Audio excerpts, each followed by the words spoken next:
of interest? Yes, I got a couple.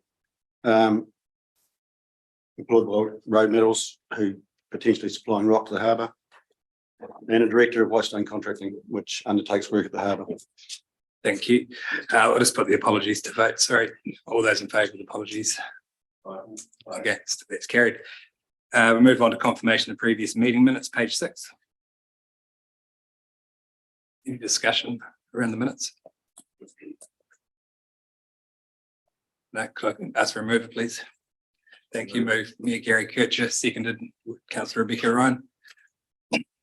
Okay, then we're more on page, move on to page 11, memorandum. All those in favour? Aye. Against, carried. Memorandum reports, page 11, and I'll let Assets Operation Manager Joshua Rendell introduce the Harbour Area project updates. thank you very much, Chair Holding. I suppose the largest piece of work that's happened in the Harbour area in the last 3 months is probably the installation of the footpath along Waterfront Road. We've also done some planning work looking at both the farmers market improvements, finishing off the renovation of the Holmes Wharf, looking at our next armouring of the breakwater. So we've currently got some quotes out there, getting some prices from the market. And we've also got tenders out at the moment for the Oamaru Blue Penguin Colony car park. So it's good to see some work happening, but happy to take any questions. Have any questions there? Thank you, Josh. I might just start on the first page if you want to, anyone wants to talk to initiative projects, footpath connections, and proposed lighting and the public access. Also unconfirmed, I'll move on to the right page. So we'll start with the slipway improvement. Anyone have any questions around that? No. Oamaru Blue Penguin Colony. Sorry, just on the new footpath. Yeah, you're looking at it. Probably does need to have the fence moved to the other side of it. Is that part of the plan at the moment? It's not a hurry, I'm sure, but. Yeah. Through you, Mr. Chair, yes, we are looking to relocate the fence so it is on the correct side of the boundary. We've also got some finish up works there where we've got to put the paved section through the esplanade there so that there's a crossing as well.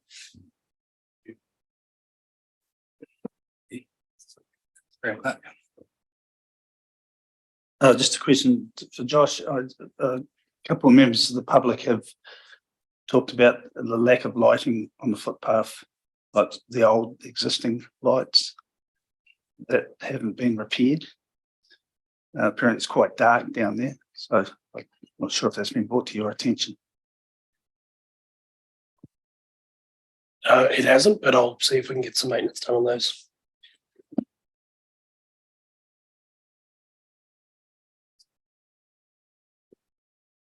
So just the market zone west has initiated some engagement with stakeholders, further discussion around the farmers market area, and should be exciting to see some progress around there. Do we have any other questions from community? There's not much on this agenda today, so I'm imagining the meeting's going to be quite short. But Yes, Chair, I've just got one question with that area around the market. I've noticed that the fence has gone up at Scott's, and I just want to ask the question, was that put through the Harbour Area Committee, or is it something that should have gone through the Harbour Area Committee?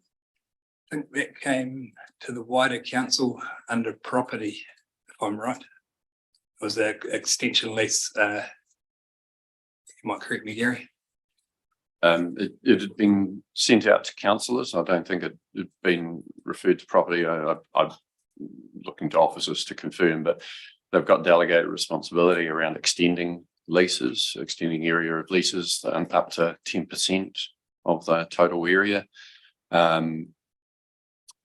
It is something, I mean, doing some work on delegations. It's something looking at, particularly for the harbour area, is actually having the delegation coming to the subcommittee so that there is some input early on. But also, yeah, just in regards to where the fencing is, I think Josh can probably fill us in on some of the detail about what's going to be there what's temporarily there and what's permanently going to be there. I'm not sure where they're at with, haven't had a look at for the last week. Thank you, Mr. Chair. Yeah, through you, Mr. Chair. So a request had come through from the tenant at that site, stating that the area that they currently had leased was insufficient for them to be able to turn their trucks and actually be able to perform their loading and unloading, given that they wanted to fence the area to prevent people parking in that area, because it interfered with operations. They're also wanting to do some beautification work, some plantings and some planter boxes and the fence as well. There is a large fence that's on the outside of, I suppose, where they're building inside of it. That is just a construction fence to keep people out, but that fence is certainly not intended to remain. There's a fence inside of that will. So the footprint was extended by 10 metres along the leased area, and it was brought through to council informally for approval before being acted on by officers' delegations. Supplementary. Just the problem that I have is we know how sensitive it is down in that area, especially with that land, which is, it's such an asset to the community. I just feel that even though that it is your decision to make, that it should have come through the Harbour Area Committee. That's part of the reason that we were formed. There was no ad hoc decisions made, not saying that it is ad hoc, but that is part of our role as the Harbour Area Committee. And not so much about whether it was good or bad, it's just procedure that I thought we should have at least have had a say on it. Thanks. Point taken, and I see there's an email of the Harbour Area Committee. The council has just adopted a district-wide property strategy. So if you did have any further questions about in that area, maybe you can contact with Laurie. Do we have any other questions? Graham? So yeah, just on that same subject. So there's landscaping being done around Scott's, but is that part of the whole landscaping That was a project? private resource consent application. Sorry, what's that? They've applied for a resource application, which I don't know if it's been granted yet or not. But will that be part of the overall landscaping plan, or is it For the fence, they've got for plans. the whole They've area? applied for a resource consent to hide the fence with plantings here. That's given. I think the short answer on this is out of courtesy. We could at least be informed. I brought this up at a meeting previously about some other things that if we're going to be here at all in any capacity, courtesy goes a long way. Thank you. I'd probably put that one down to being more operational, building fences. We weren't privy to McEwen's and that sort of thing either, but as an example, we set the overall strategy and that's probably something that's operational in there, but I take it. Thank you, Mr. Chair. Absolutely take the point. And just also note again that we're looking at the delegations and how some of those things are actually dealt with and making sure that this subcommittee is consulted on all of those types of changes that get made.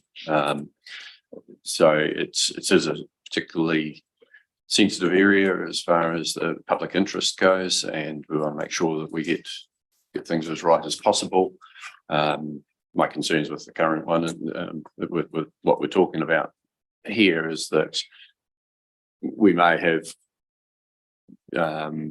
affected the ability to do other things around that area because of how it's being done, but we'll see how we can work through making sure that we fit in all of the needs around car parking and those types of things, as well as individual businesses that are operating there. Okay. Do you have any other questions from committee members? Rebecca Ryan, Councillor Ryan. Just on the renovation of Holmes Wharf, mention of new underground services design, procurement, planning progressing. At the previous meeting, we spoke about expressions of interest package for the use of those buildings. Is that being done in line with that work, or is there any update in that space?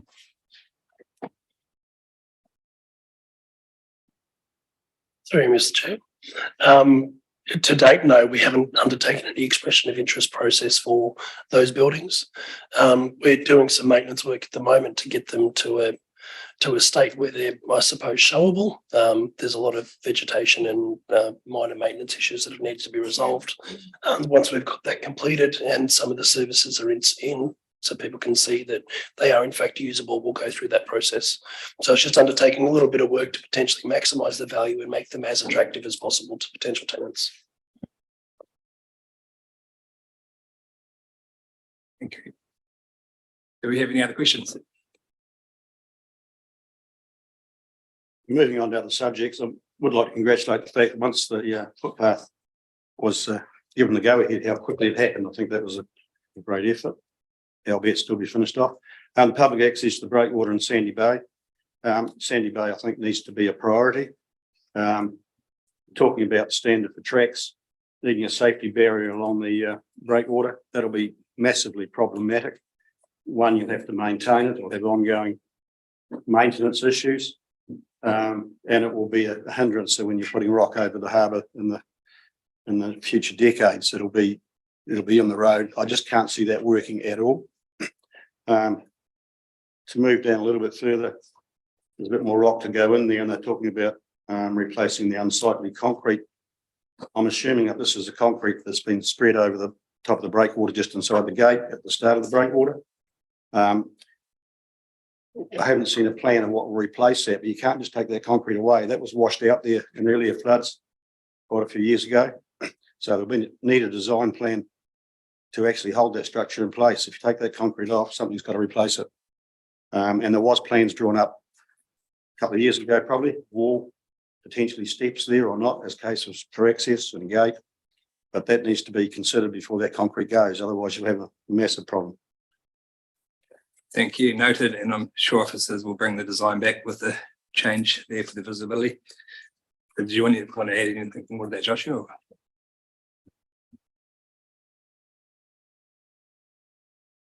No, just to confirm that area the concrete that is to be removed is at the beginning of the wharf there. Grant Rhodes is working on that project, and I'm sure he'll be in contact with the Harbour Area Committee representatives for that project. We will be looking to do something there. Once that concrete does go, we'll need to ensure stability of that area. But certainly we're not looking at this stage of putting in stairs or anything like that until we know what's going to occur as far as access goes. So we'll be looking to shore it up as best as we can, but not necessarily make anything that's permanent. Thank you. If there's no further questions, call for any answer. Yep. Yeah, potentially one more. I see there's a concept design for the road alliance being created. I think that would be advantageous to put that out to the public members of this committee too, please.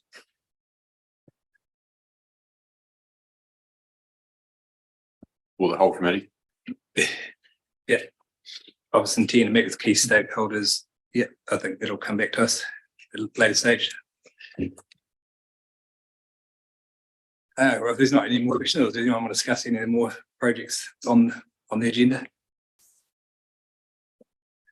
With that, I ask that somebody moves that we receive the Harbour Area update on projects initiated. Councillor Blackler, second Mayor Kircher, all those in favour? Aye. Against? That's carried. I'll declare the meeting closed. Thank you all for attendance. Just checking, Mr. Chair, the council meeting is not starting until 9:45. Is this live stream continuing with a pause until then? Okay, so we'll be back at 9:45 for the start of the council meeting. Thank you.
Morning,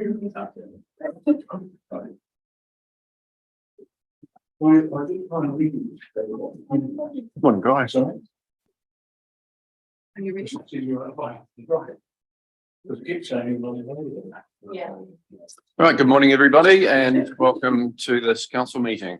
Welcome to councillors and members of the staff, members of the public, both in the chamber and online. First of all, just go to apologies. We have just note Councillor Cowles is joined us online on the Zoom. Are there any other apologies? Are there any apologies? Sorry. There's none. Any declarations of interest? No. Okay. So we'll move to public forum. First up, we've got Ray Henderson. Good morning, Ray. Yeah, good morning, Gary. Good morning, councillors. Right. It's shaking my head time. I sort of seen the consultation, the annual plan consultations and the economic development unit consultation go through. And I feel like the protester that lies down in front of the bulldozer, but in this case, the bulldozer carries on, just ignoring anything that's in its way. I don't expect the council to stop completely as we say, are you going in the right direction? But I'd like them to sort of pause and think carefully about where they're going, because I strongly think the council in some areas is going in the wrong direction. There's been submissions and the council has dismissed them by saying basically because the ratio of yes, no to the two questions in the economic consultation went the wrong way. They said the submitters didn't understand the questions. Well, that's a pretty piss poor attitude. You're really insulting the public who have submitted. I suggest that if the answers were wrong and we didn't understand, then the council hasn't explained it properly. I'd hate to think that you'd go through a whole new consultation, but that's almost implying that, the consultation was flawed because the questions weren't phrased correctly. You could try it again and see if you get 100% yes, but you might find you get 100% no if the questions are clearly explained. I myself am guilty of not understanding the complete consultation because I cannot find anywhere in here, this 2-page document that he had, that it says that the Oamaru Blue Penguin Colony would become a CCO in its own right. It has been under the wing of Tourism Waitaki, which was a CCO, and that was being talked about as being disestablished and economic development coming out with tourism as under its arm. And that's as far as I thought it went. There's going to be a CCO. And I assumed, which is a terrible thing to do, that the Blue Penguin Colony would be subsumed into the council operations as the Opera House, as a commercial operation within council, as a revenue earner. But no, it is going to become a CCO. That has associated with it the boards of directors, the salaries for that, the setting up statement of intent, annual reporting, all the costs with that. So it's a whole level of bureaucracy and sending money down the gurgler when it could be more aptly used to develop things. So setting up this level of bureaucracy and just paying money for nothing really is a bad idea. I also note, going through the agenda for today, council has often said that when we talk about the amount of staff that you have to hire the extra staff because central government keeps devolving stuff out to local government and say, you must now do this. We're not going to do this anymore. And you've got to get the staff to do that. And okay, fair enough if that's happening. Obviously, when central government does that, it doesn't give you the money that they were using to do that, which is a bit of a pain. But I see in Alex's report that he is actually saying there are some things central government are doing that we think we could do better, and they'd like to take that over. So now not only council who used to complain or have complained about central government giving them stuff to do are now actively seeking it, which seems a rather perverse thing to do. So as I said, I am worried about where the council is going, that it's becoming too big, it's trying to do too much and with too little money. And of course, we know when there's too little money, we know we're the golden goose that can give them all the money they want through rates increases. Okay, thank you, Ray.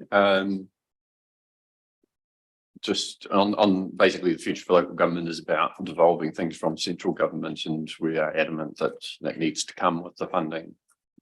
You know, they're not doing a good enough job on some things, and we can do it better as a local community, and that needs to have the funding come with it. And when the future for local government report comes out next week, we're expecting that there will be references to that in there. So we'll see how the panel goes with its final report, but that's what our hopes are.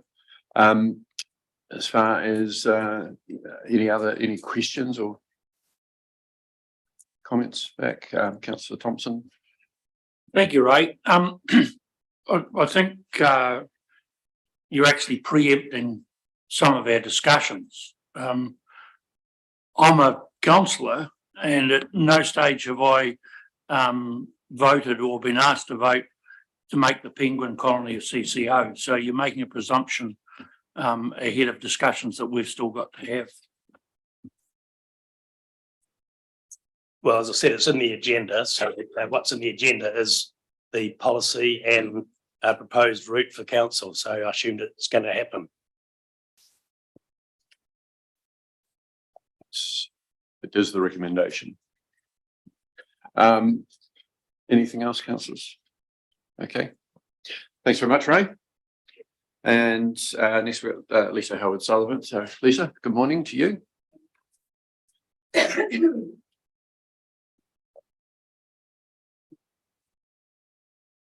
Good morning. If I speak too quietly, could you let me know? Because I've always been accused of that. Been reading through the agenda, and one of the things that council constantly refers to is keeping our district affordable. However, you are proposing an average rate increase of 7.95% at this stage, when if planned projects were reviewed, any rates increase could be much lower. Council has been asked to revisit a number of projects that would reduce the rate increase, yet appear to listen to staff proposal, and it appears to ignore community feedback and some requests. A recent example of this is the Awamoa toilets. This council has proceeded with its plans to replace Awamoa toilets at a cost of $422,000, of which $250,000 is coming from rates. We know how this figure was reached, but we also know that councillors don't know what the cost of refurbishment would be. Because when I asked, you advised me you weren't told and you didn't ask. Well, we have asked, and we've had a reply from council, and that was no assessment was made towards the refurbishing of the existing facilities. Now, I find that hard to believe that council did not ask if an upgrade as opposed to refurbishment was really necessary, and how much could have been saved financially if an upgrade was possible. Likewise, the Better Off funding projects, which is in today's agenda, projects that this council applied for, the projects that this council applied for were done assuming that the second tranche would not be forthcoming. And that resulted in some of the projects focusing on delivery of foundation work only, which could be built on later. And that's council words. And I can't understand why you would apply for funding on something that didn't produce actual results. We have made repeated requests, and others, that council reapply for that first use, and now the only tranche of funding. However, staff continue to recommend that you recommit to those what are non-deliverable projects. However, you could, and the council staff state, you could request a change in the delivery plan to incorporate other projects that it might see as having higher priority or are more beneficial. So I again urge you to reconsider that and reapply. I've looked at the response to public consultation, and 69% of submitteds voted against investigating the partnership of the penguin colony. And they said cost, lack of accountability, and lack of revenue were reasons against the proposal. Yet council staff want to push ahead, and in their 3 recommendations, they all suggest a CCO and then investigate options of partnership. 58% of submitters voted against closing Tourism Waitaki, with reasons being cost, lack of confidence in the EDP, and lack of accountability. We also know that many of the submitters to the annual plan, including Federation farmers, are against the economic development plan, primarily due to the impact on them and their farmers of their rates, which, from what I've seen, it would be spread and primarily for tourism, when we know that that's not the greatest amount of produce in this region. Yet council staff seem to be ignoring this and pushing ahead by recruiting more staff at a huge expense to continue with that. I'd like to ask if this round of consultation is going to go the same way as many others, including Harbour Hill, which you refer to as Forester Heights, where regardless of the feedback, councillors do what staff recommend at ratepayers' expense. Now I ask you, and ask this council, whose your primary role is to represent the ward and the people who live in it, to take into account the community feedback, and I want you to undertake fiscal responsibility, because the people in this district cannot afford those rates. Thank you. Thank you, Lisa. I'll just correct something there. You stated that we took no notice of feedback on the Forester Heights, or Harbour Hill, as you want to call it, the bit of land up there. We absolutely did, and we changed the recommendations to when what we actually resolved, actually set out some explicit conditions that took into account a lot of the concerns that were raised through the submission process. So please don't say we took no notice at all, because you're totally wrong on that. As far as how we have our discussion today, we've yet to have that discussion, so take on board your comments and we'll see how that one goes.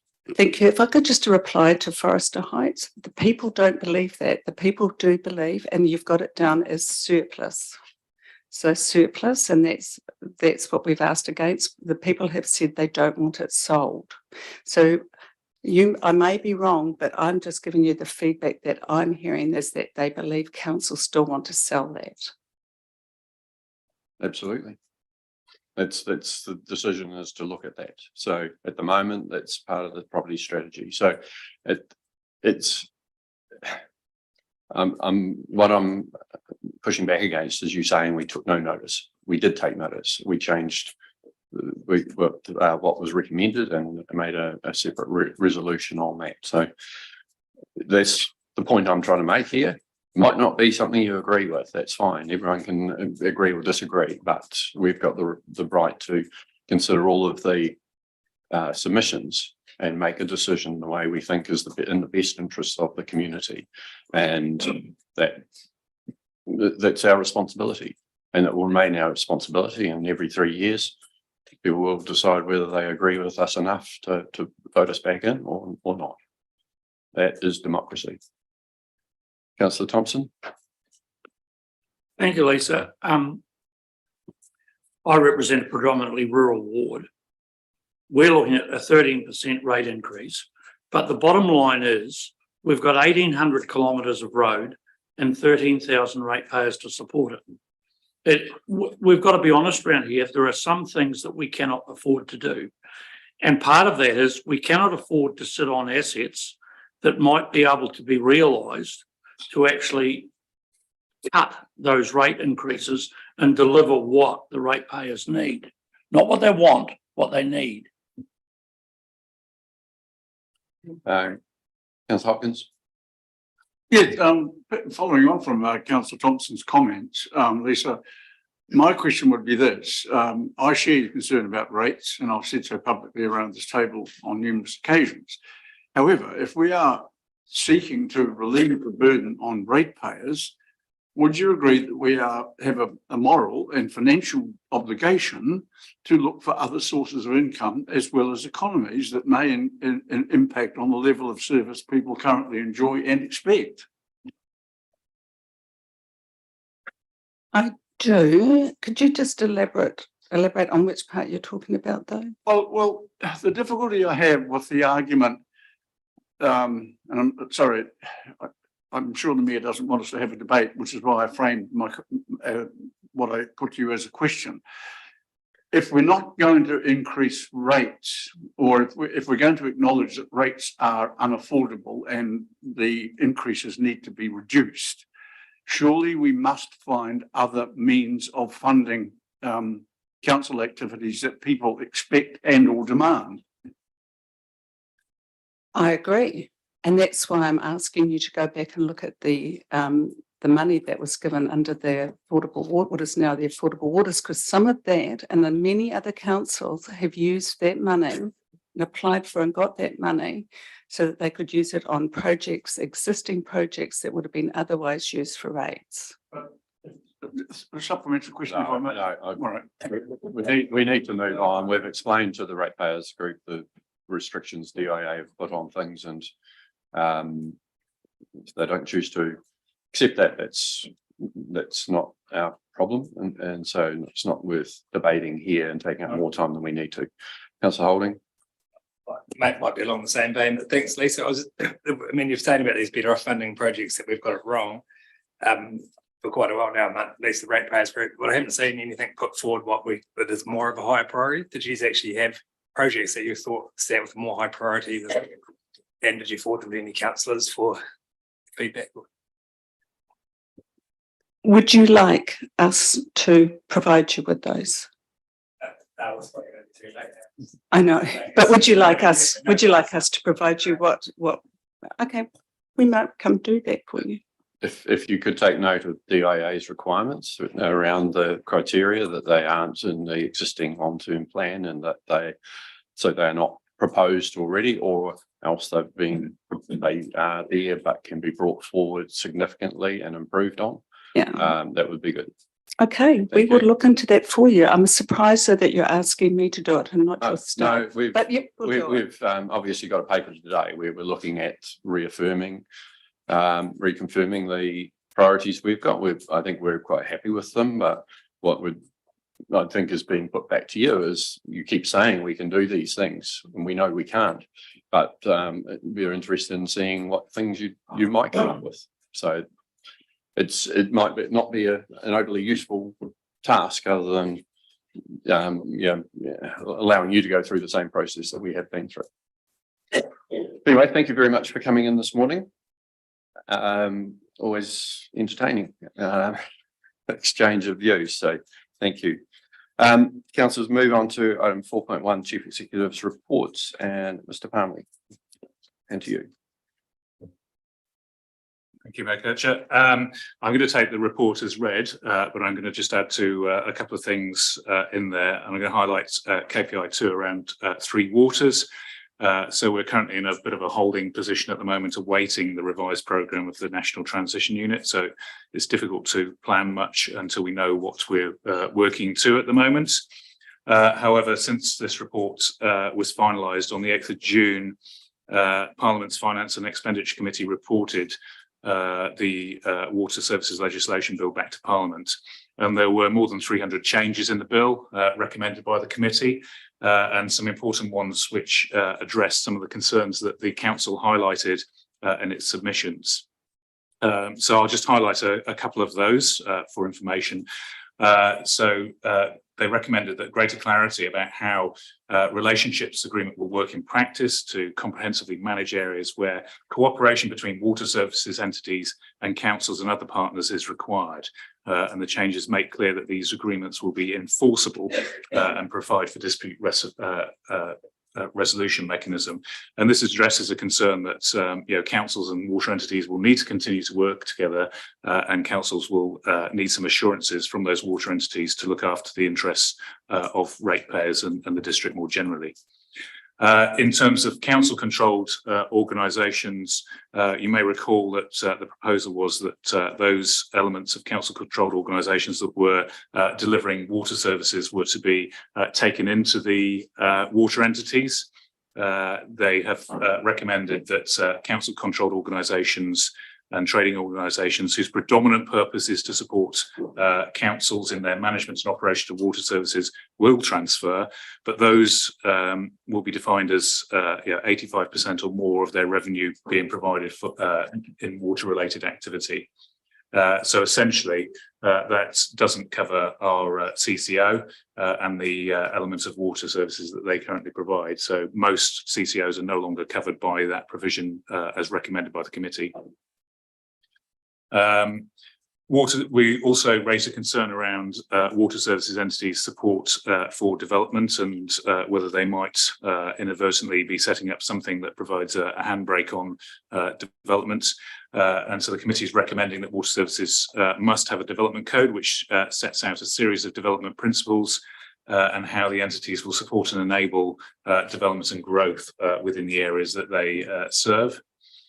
And then we raised issues around the rural supplies within our area, and the committee is recommending that entities will be required to develop rural supply plans for mixed-use rural water supplies. The rural supply plan is intended to provide better recognition of the special nature of these schemes and to ensure that the farming communities continue to be involved in mixed-use rural water supply schemes, and that covers a number of our schemes within the district. We raised a concern around the water entities being classified as government entities and therefore not paying rates, and the recommendation of the committee is that they should be paying rates.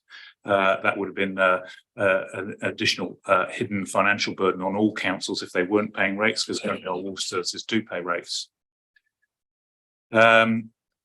And there was a more minor issue around councils continuing to bill on behalf of water entities, and they've recommended that that period be reduced so that we don't continue to be sending out the bills on behalf of water entities. So I thought it'd be useful to highlight that the Select Committee has listened to a number of concerns and recommended changes to the bill.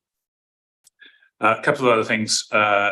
The district plan review, I'd just like to highlight on there that we're making progress on that, but there is a considerable amount of work to get through, including council working through the feedback received and providing guidance to officers to feed into the decision-making process. I think it's something we need to consider in terms of the timetable when we come to review the KPIs, because at this stage, I don't think we will make the proposed timetable of notifying by the end of the calendar year. So we need to look at whether we do something differently to be able to meet that, or whether we revise the timetable. And then included in here is the highlight report in terms of the progress with transformation. I want to commend staff for the commitment they've shown to transformation and to looking at how we do things differently so that we can be more efficient and serve our communities and customers better. And a lot of this work has been done on top of the business as usual commitments. I think that's a concern in that we haven't really made enough space for transformation at the moment. And so this is an additional workload. We're approaching the end of phase 2, and there's much more work to do ahead of us in phase 3, which is where the real change will start to happen, and that will require more resource and more attention to be able to do that. So we're currently working through the planning of that, and we're wanting to share that with you in the near future. And key to that is a community engagement, a communication and engagement plan, looking internally and externally, which is a critical component of delivering the plan changes. Happy to answer any questions. Okay, councillors. Councillor Hopkins. I have a number, but the first one relates to the water issue, or 3 waters, affordable waters, call it what you will. You say that we've been working closely with other councils in Otago and Southland to share information and work in preparation for transferring services. These arrangements are now being reviewed in light of council decision to express preference for being in the water entity covering Canterbury and the West Coast. But I suppose my question is, it would seem to me that it would be prudent to have already commenced engagement with councils to the north. Have we done that? So through the mayoral and CE forums, we do have discussions with the councils in Canterbury about Three Waters, but it needs to be recognised that they haven't been working together in the same way that Otago and Southland councils have. They don't have that same level of cooperation. So there's nothing to actually work into there in terms of councils preparing together other than through the existing CE and mayoral forums. But at an opposite level, is there any, I mean, surely our people are talking to some of their people somewhere, or are they not yet? There is some discussions happening. The National Transition Unit has working groups that it's set up that is populated, with people from Canterbury councils, and we are involved in that. We've got representatives on that. But I guess what I'm highlighting is that it's not the deeper level of engagement that's been happening in Otago Southland, where we've been looking at how we share resources. We have a shared director at the moment that's working for all the councils in Otago Southland to help prepare for the potential changes ahead and make sure that we don't duplicate effort. That isn't happening to the same degree in Canterbury at the moment. Mayor, You go for another one. if I may, thank you. Two questions relating to transformation. One is there's a reference to I think on page 16 of the council agenda. There's a it's earlier. But there's a reference to several IT projects that are going to be initiated at the beginning during phase 3. So question one is, what are they? And the other one, you talk about risk management on page 19 of our agenda. And one of the things I notice is that we haven't included community skepticism about transformation as a risk. And yet there is some evidence that does exist. Do you think it should be deemed to be a risk? So in terms of the first question around IT projects, if you remember, we repurposed the existing IT budget and said we'd review that and it's, how fit for purpose it was in terms of meeting the transformation aspirations. Work is going on at the moment in terms of what is the right IT to be able to support moving to a very different operating model. We haven't finalized the draft of that yet, but we'll hopefully come forward in the next month or so to share that with you as part of the overall delivery plan. In terms of the risks, I think we've highlighted in here some of the key risks. It's not the full risk log, so I'm trying to recall whether the community risk is on there as part of that, but clearly highlights in the report, communication engagement is absolutely essential, especially with our residents and customers. If we're making changes, we need to make sure that they work for them, and that's been planned into how we deliver the programme in phase 3 at the moment. Thank you. Deputy Mayor Halilele. Thank you. Through the chair, I just wanted to acknowledge the district plan progress. Do we need to formally consider an exception to the timeframe, or what do you suggest? Yeah. So my suggestion is that we're coming up to the review of my KPIs, and we look at the options in that as to, is there an opportunity to speed up the programme, and what would that mean in terms of resources to be able to do that? And that's your time as well as a potential factor in that. Do we need to devote more of your time to looking at that? Or whether we, say that's not acceptable when we adjust the timetable, but we need to be, cognizant of the risk. So I wouldn't suggest adjusting the timetable here today. This is an update report. We look at it through that process. Just a question from me on the transformation. So we've got good update on what's happening as part of the decision when we agreed to proceed. We did ask for regular reporting also on the financials, and are we able to get an update on that in your next report perhaps?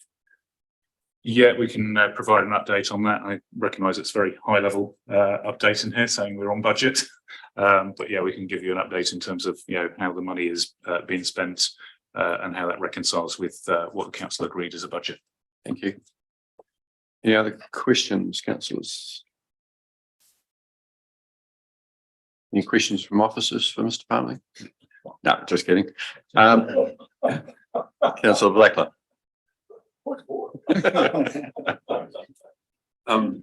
Under strategic priority delivery, Mr. Palmer, under environment, there's been no progress to date due to absence of staff. Is there any changes on the horizon in that space? I think this is probably one we'll need to discuss as we review the KPIs. I think given the resources being committed to district plan and transformation, I think it's unrealistic that we're going to make progress on that at this stage. They're the same people we're asking to do a lot of these things. So I think if we're being honest, we're not going to be able to take that much further forward at this stage.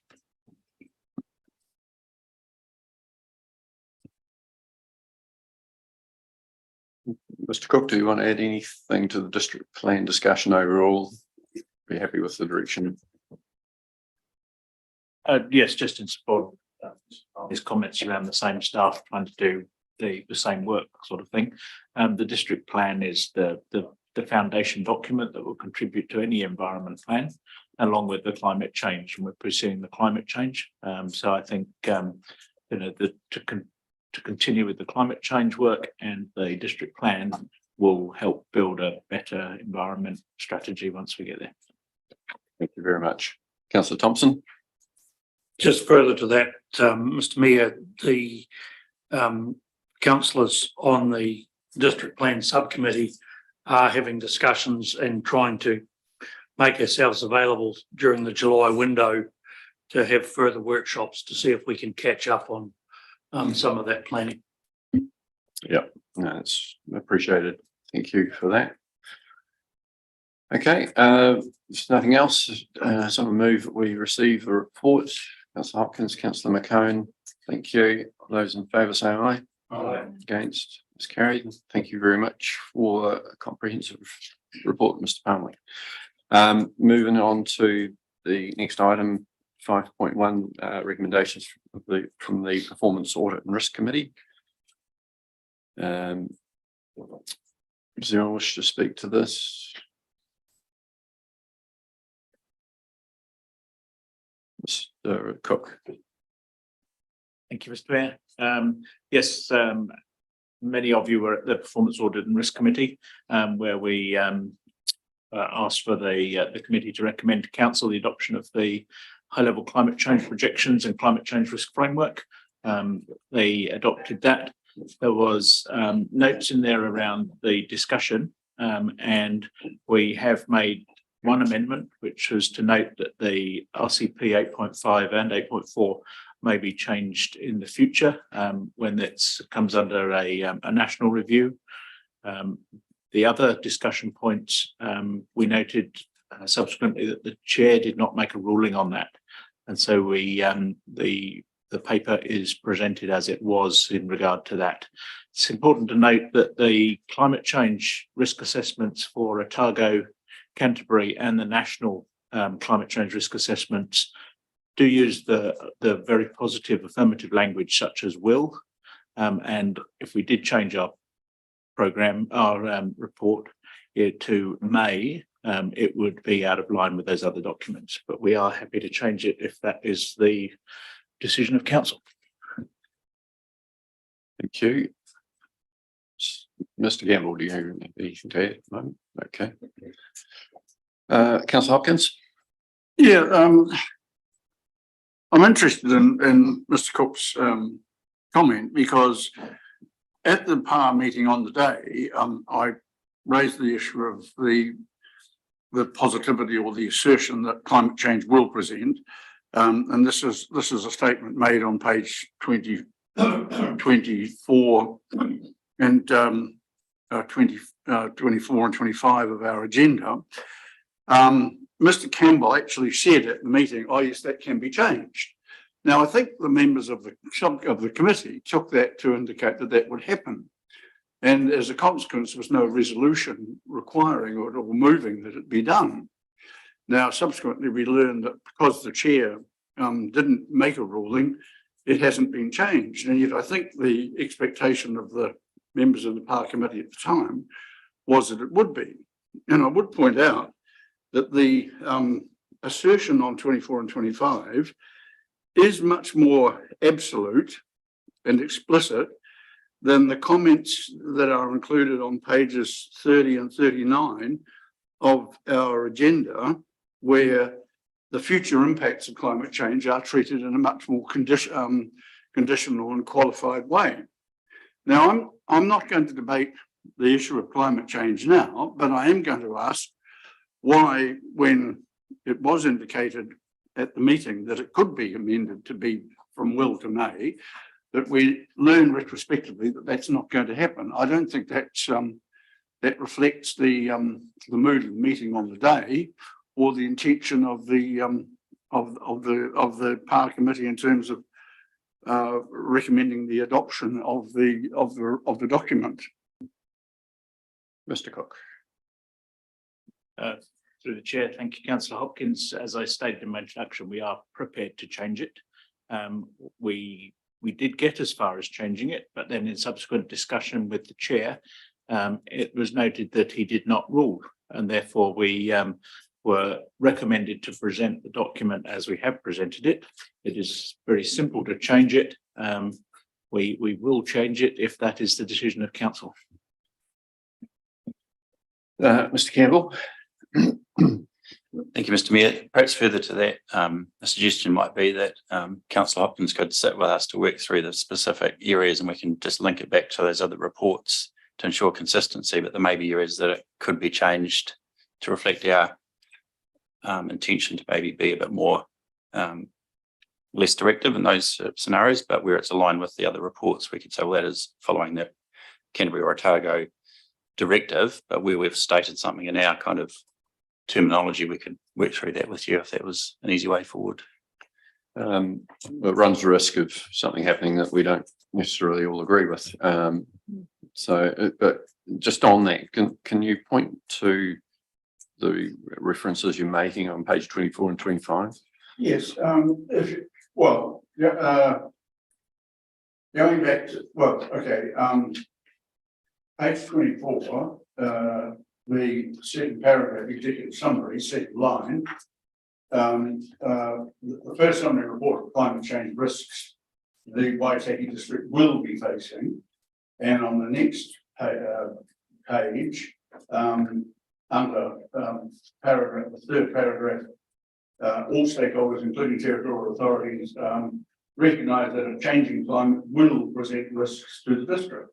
Now, in my view, may present risks would be more reasonable in the sense that no prediction is ever perfect.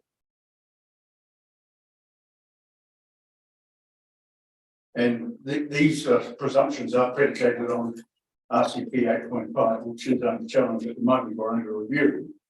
And as I said earlier, if you look at pages, sorry, I did my mic on.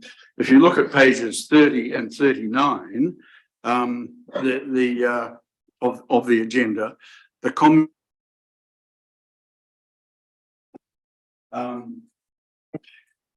for instance, I'm trying to on the yes, climate change is already affecting New Zealand, having consequences on our surrounding environment, which is likely to continue posing challenges.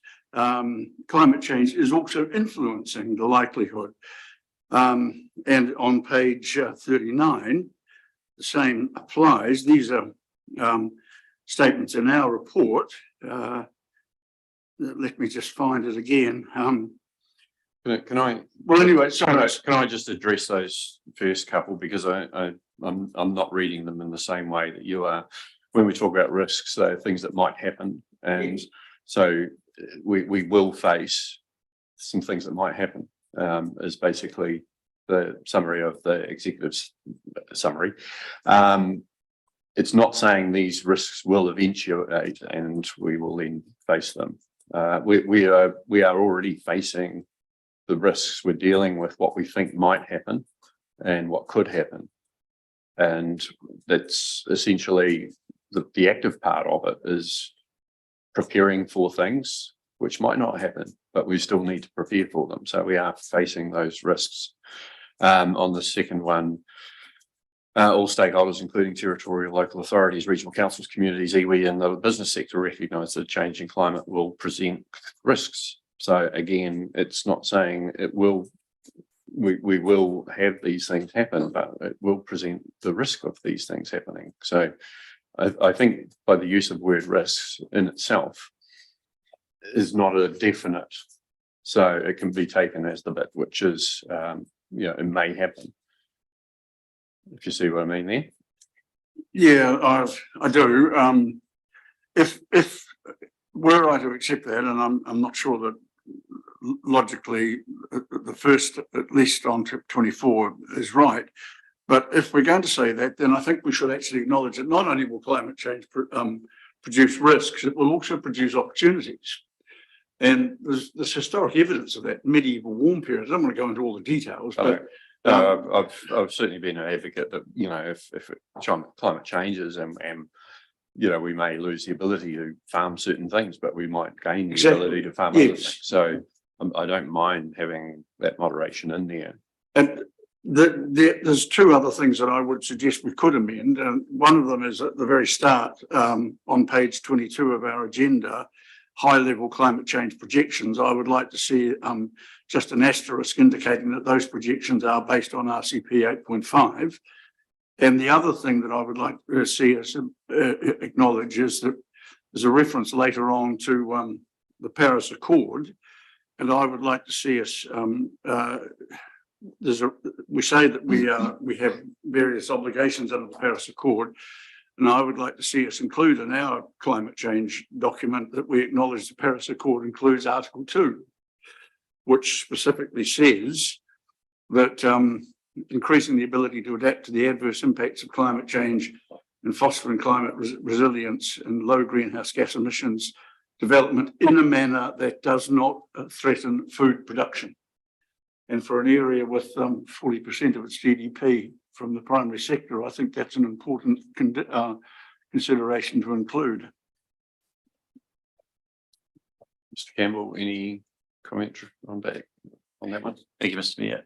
I guess with the risk framework, it's using a terminology that assumes a negative kind of outcome. The risks might be assessed to be nil or low for some scenarios, but they might actually be almost turned around as positives. So we might say, well, there might be a low to no risk, but that's then means that any subsequent adaptation or mitigation might be actually a positive, and that agriculture scenario might play out differently. But we will say that the risk might be low to moderate, providing there's things like irrigation, that type of thing. But it doesn't mean that we haven't thought about the positives. They're just not part of that kind of risk framework approach. This is looking at the kind of risks in terms of what might, I guess, negatively impact. In terms of the adaptation and mitigation later on, they might be positives that aren't necessarily directly part of the risk assessment, but they're things that will be happening anyway. So we can kind of separate them out from this approach or this document because they're not actually risks in terms of positive opportunities. We don't want to sort of lump them into this because it's kind of not quite the right place for them, if that makes sense. The risk might be that we don't identify those things in advance, those opportunities. Perhaps at that. As far as reference to the projections and tying that back to whatever it was that you that one. That's what the projections are based on. So I think that's reasonable to reference that in that context. As page 7 of the report does have a footnote about yes, I know. But the first page doesn't, and I'm essentially asking for the footnote to be there as well. Councillor McCone and then Deputy Mayor. Yeah, look, where Jim started with, I agree with, it's a play on words, but the Local Government Act states that local authorities must take a holistic and forward-looking approach to decision-making that considers the impacts of climate change. These are all assumptions. Will means it will happen, may means it may or not, and no one knows what nature is going to do in 5 or 10 years' time. We do know that the human population is upsetting the climate, and we do start planning for that. But if you lock it into one specific word, because that's what it comes down to when pressure comes on, I think we're putting ourselves in a corner where may will cover both options. Right at the moment, we are considering the risks of climate change. Doesn't mean that they're going to eventuate. And so, you know, we are doing it and we will do it. So that's the bit. It's considering what might happen. We will consider what might happen. It's not saying we will deal with sea level rise of a metre or anything like that. We will deal with the risks of that. And so as time goes on, you know, we would be derelict of our duty not to consider what those risks might be as we go into the future. So that's all it is saying that we will be mindful of those risks, and the council of the day will make a decision on whether it actually reacts to them or not.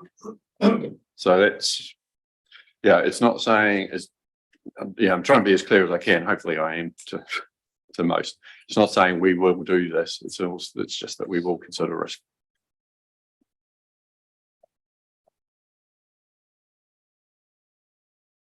Any, sorry, Deputy Mayor Haley.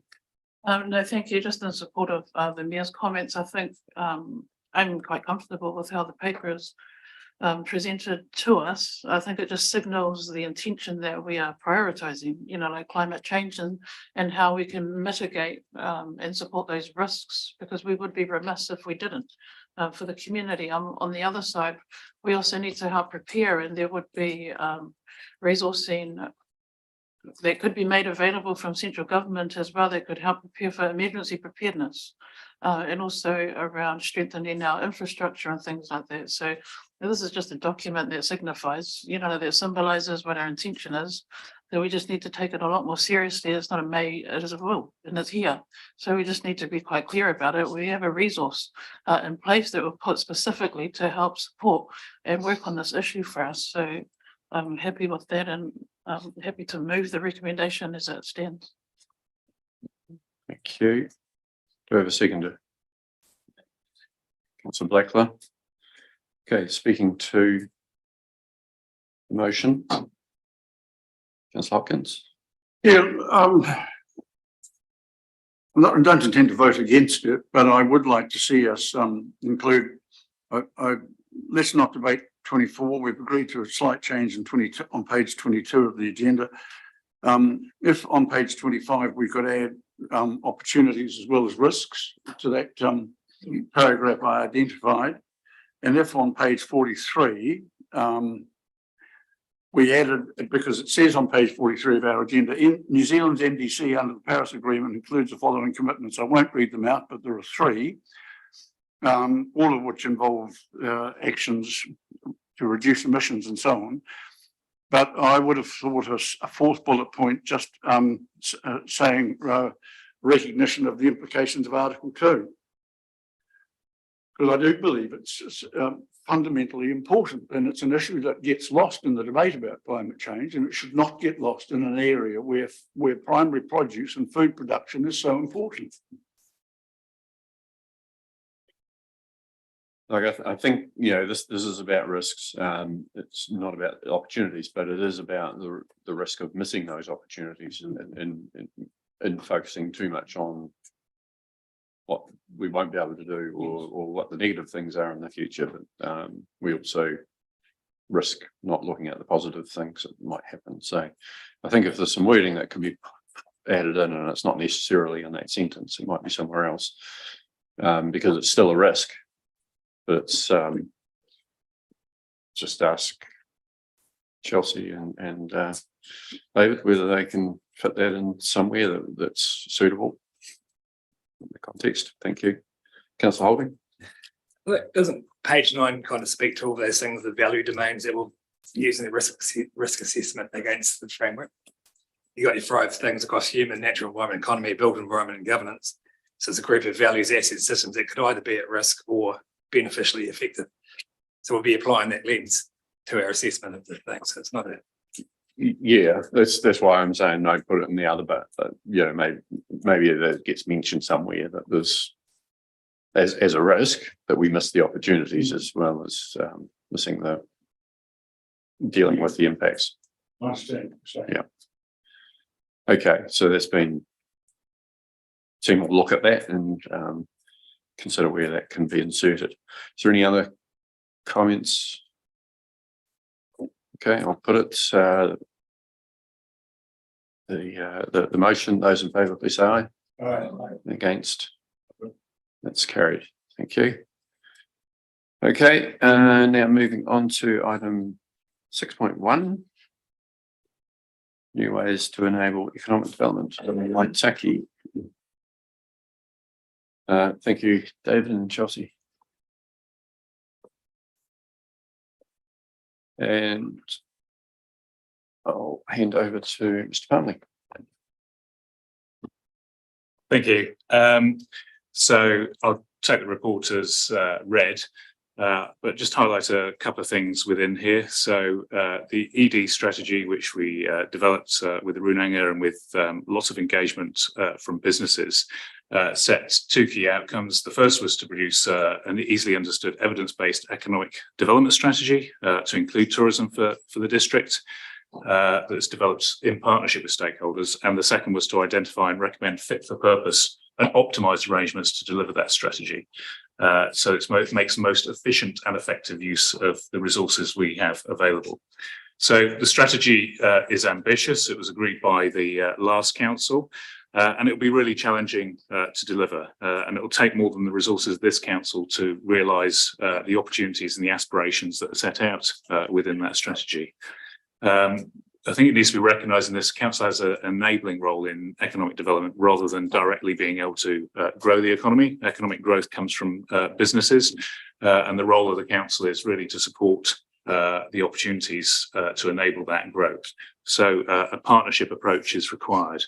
And in taking forward this work, the consultants Polis worked with the council and with the governance group and other stakeholders to identify the options for achieving this, including looking at in-house, a public-private partnership, and an EDA with a broad range of stakeholders from businesses and non-business stakeholders around that table.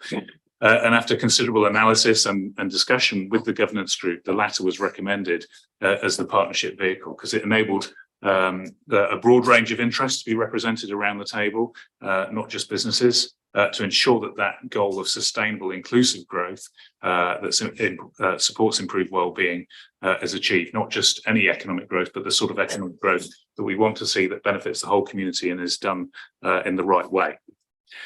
So in terms of the consultation, I genuinely believe what was being proposed is, was not well understood. We saw in the results that by far the majority of business respondents supported the aim to establish an EDA, but there wasn't a majority of support overall. And this may reflect some, the significant engagement we had with the business community in leading up to this, and we heard from the business community about their support for the approach. Given their engagement, which was not reflected in the wider community feedback.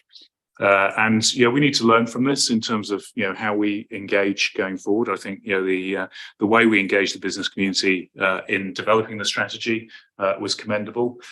We know we have work to do to engage better, and we're looking at that in terms of the long-term plan process. And I think this provides some useful lessons in terms of how we engage. And develop understanding of what our community wants, but also an understanding of what we're proposing to address community needs and concerns. So at this stage, our recommendation, based on the analysis and the business support, is to continue with the proposal to establish an EDA as a CTO and to disestablish Tourism Waitaki. However, as part of this recommendation, we propose that a communication strategy is developed, and this is key to ensuring that the EDA and what it is delivering is better understood, and that it's accountable to the council and the community for delivery of the strategy ambitions and in the way it delivers. Turning briefly to the Penguin Colony, if you accept the recommendation around the EDA and Tourism Waitaki, we need to decide what happens with the Penguin Colony, because it currently is operated within Tourism Waitaki.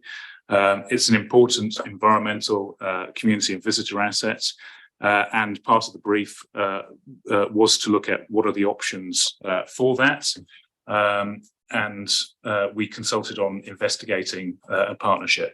So to be clear in that, there was no proposal to sell the Penguin Colony. It's not a privatisation as it's been reported, and this was never proposed by this council to do that.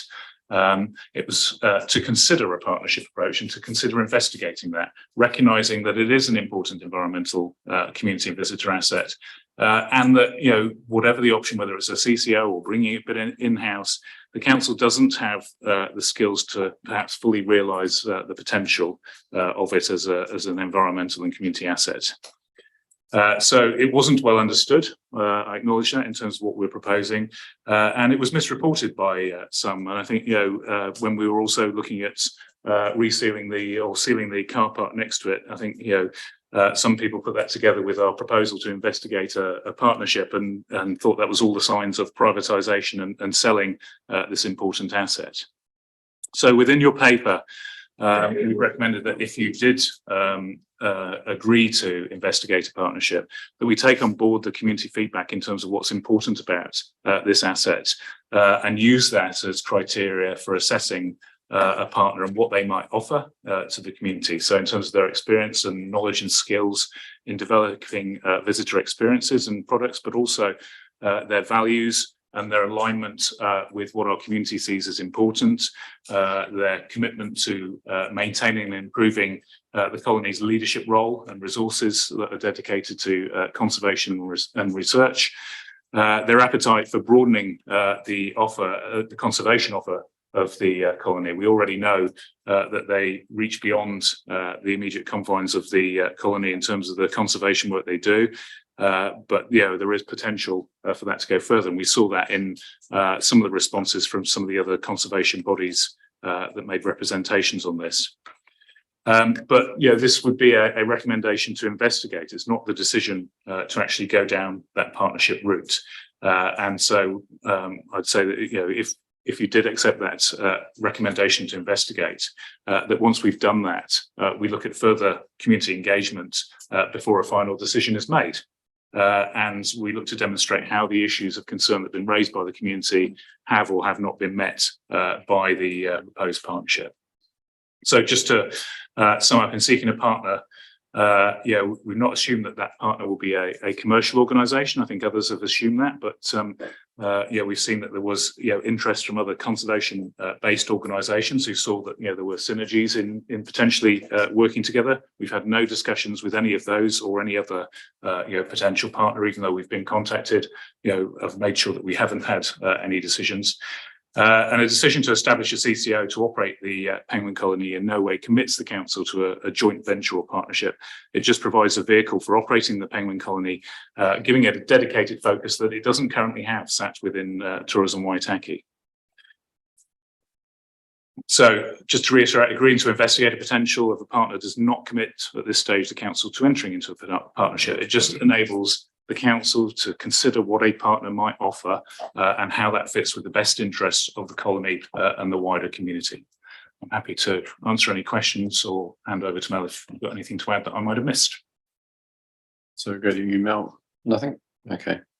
Probably I'll just add my 2 cents worth. In doing the communications for the annual plan, we tried to keep things as open as possible because we get accused all the time of being having secret agendas and, that we've got plans, we've got someone sitting there waiting to buy something or whatever it might be. There's all sorts of conspiracy theories that come forward. And there was a genuine attempt as we went out to the consultation on on this particular proposal to actually leave it open. We're not, we'd certainly had ideas of our own about what might happen, but we didn't want to be restricted to those. We wanted to keep it open and allow a discussion to happen that would focus on what would benefit.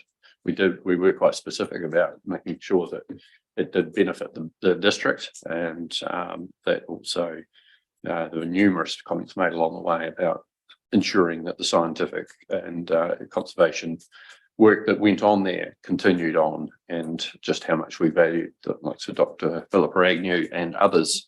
But unfortunately, because there was a vacuum of information that did get taken the wrong way, and that's what we ended up with. So that was unfortunate.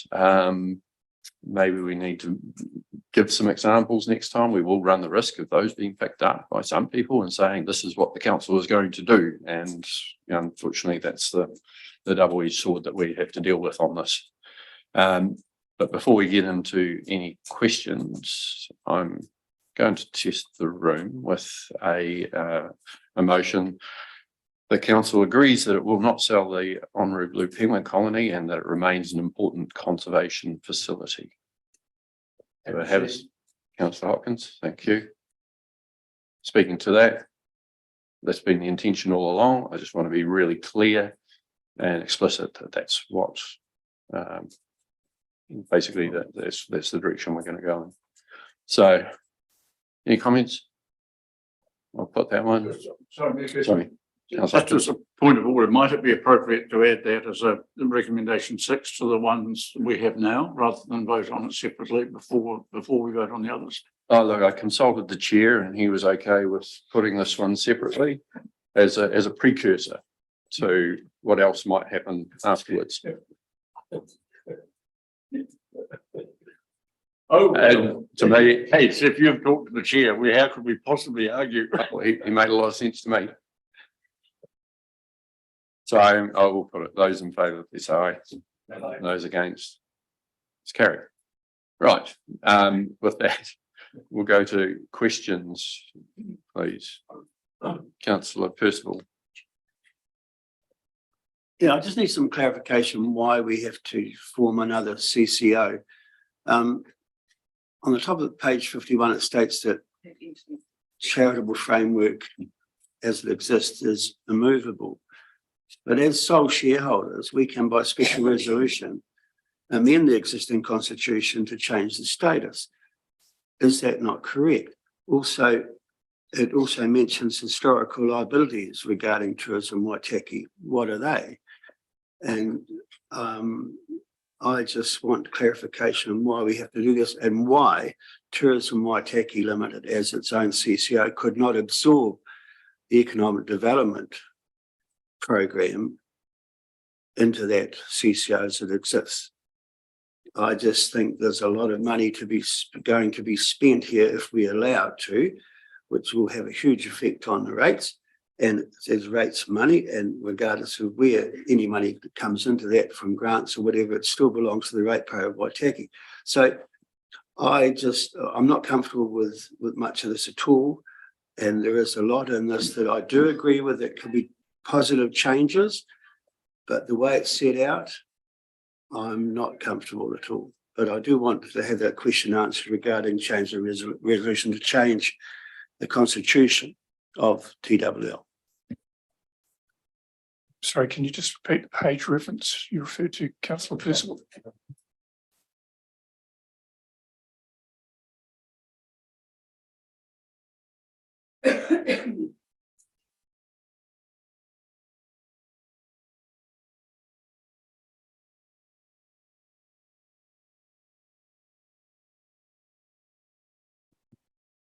I might start on this whilst Paul's gathering his thoughts. So that was our starting position, was like, if we're going to do this, let's repurpose Tourism Waitaki rather than go through the additional work of establishing the new CCO. We took legal advice on that, and the lawyers looked at the constitution, and it was their advice that we couldn't repurpose it. We can't just simply change the constitution to reflect what we want to do. The wording in here reflects their advice that the charitable framework is immovable. So we're acting under advice that we can't legally do what you want us, you're suggesting we should do, which was what we originally intended to do or to examine. You say recommend it. But what I'm saying is under company and corporate law, you can change by resolution. So I would like, if that's your recommendation from whoever it was, I would like that clarified. So it's the advice we received that we can't do it under law. That's the advice we received. Question on historic liabilities. Is it anything in particular or just a concern that something could come up in the future? Just a general concern, nothing specific. Okay. Councillor Blackler and then Councillor Thompson. There's an inference made in the report about the charitable aspect being problematic as well. I just wondered what the context was around that. Yeah, the charitable aspect, I mean, that is it was set up as a charitable company, which really restricts how it can operate, what it can do with any surpluses, how assets are distributed. So it's a whole vehicle is not fit for purpose as an EDA or really as anything going forward. You know, it was set up a long time ago with clearly a different set of priorities. It's managed to operate as required, but it is not fit for purpose going forward. Councillor Thompson. Thank you, Mr. Mayor. I have several concerns on the recommendations.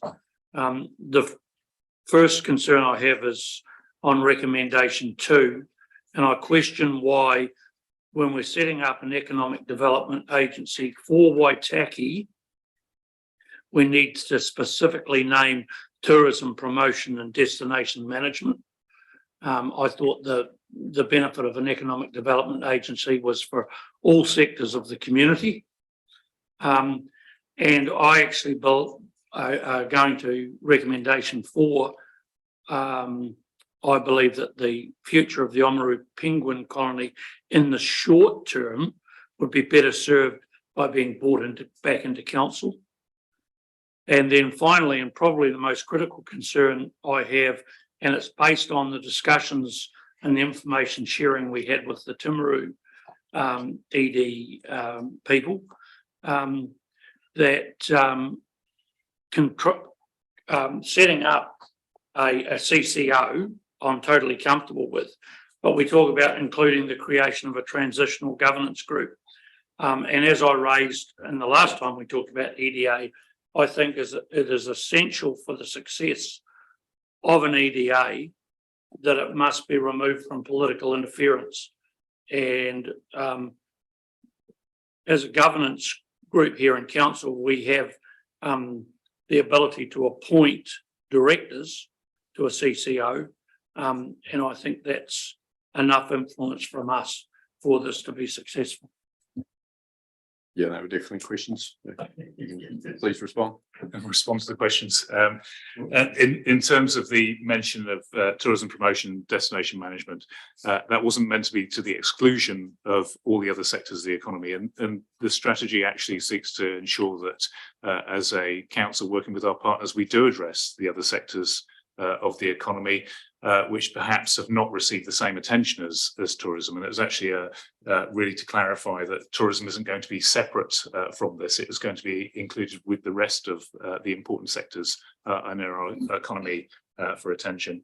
I think in terms of the colony coming back in-house rather than being set up as a CCO, I think that's a decision that's before you today. So I don't think I need to respond to that. There are pros and cons of each option really in that. And in terms of your question around the governance group, that was really we had a governance group that oversaw the development of the strategy, which had the mayor and councillors on it, as well as representatives of the Runanga. We felt it was important that there was some accountability in terms of the process now for setting up. Now, clearly there would be reports back to council, but that there was a group with councillors on it and other representatives that oversaw some of the detail that would be required and gave a steer that enabled them or supported the decision making in how things are set up if you agreed to do that today. Thank you, and certainly take Councillor Thompson's point. It's important that we, particularly the agricultural sector, which is our largest earner across the district, that we its emission is only in the wording. It's certainly not in the plan. The agricultural sector is very much included. We want to carry on supporting that sector, just as the last agenda item today has indicated. We already have supported them probably to the greatest amount than any sector, which is through irrigation. We need to make sure we are looking after our rural community just as much. Councillor McCone. I'd just like to support what Jim's just said, and Guy, I'm not at all comfortable 100% with this. It's a bit like the chicken and the egg, which comes first. So you've got to encourage development, but you've also got to be able to fund it. And it's that funding that worries me. I know we're right for the next couple of years, apparently, from what I've been reading here, but we're going to have a shortfall. So where does that money come from? And does private enterprise get included in that to put in their percentage and their help? And is it not our issue really to make that pathway for businesses and improvements easier than it is through the legislation they've got to go through? So can we encourage more development by making establishment easier than it is? It's a good aspect of what we need to do, streamline what we can in council.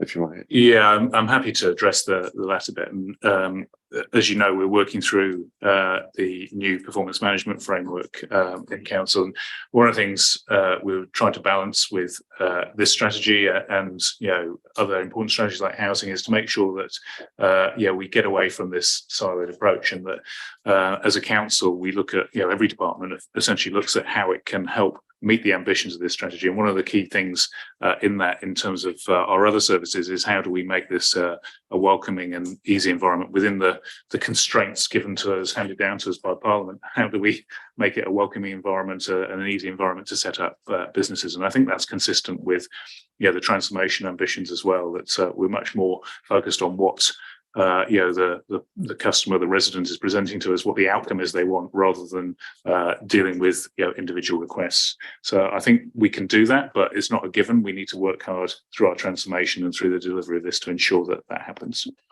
Councillor Cowles. No, thanks, Mayor Kircher. Look, overall in agreement. I'm not too sure whether having two CCOs is beneficial or whether we're just adding another area of complexity by setting another one up for the OBPC. I guess that would be my main concern around that is do we really need the two of them? Can it sit within the one CCO, or can we bring it back into council as well? Thank you. Councillor Blacklow. Thank you, Mayor Kircher. Would this be an appropriate time to put forward an additional proposed recommendation? I think we've got possibly a few more questions to get answered first, so we'll just continue with those. Councillor Hopkins. Yeah, I do have a couple of questions. On page 53, looking at the long-term plan budgets, there's a highlighted line with an asterisk program funding. Now, I'm trying to work out with those budgets, Horizon 1, Horizon 1, and Horizon 2, we've got estimated ED setup costs at the bottom as well. What's from rates? Is the orange banded one exempt or sourced from areas other than rating, or Yeah, so there's a question about that, and following on from that, on the next page, we have a visitor grant at the moment to TW of 400,000.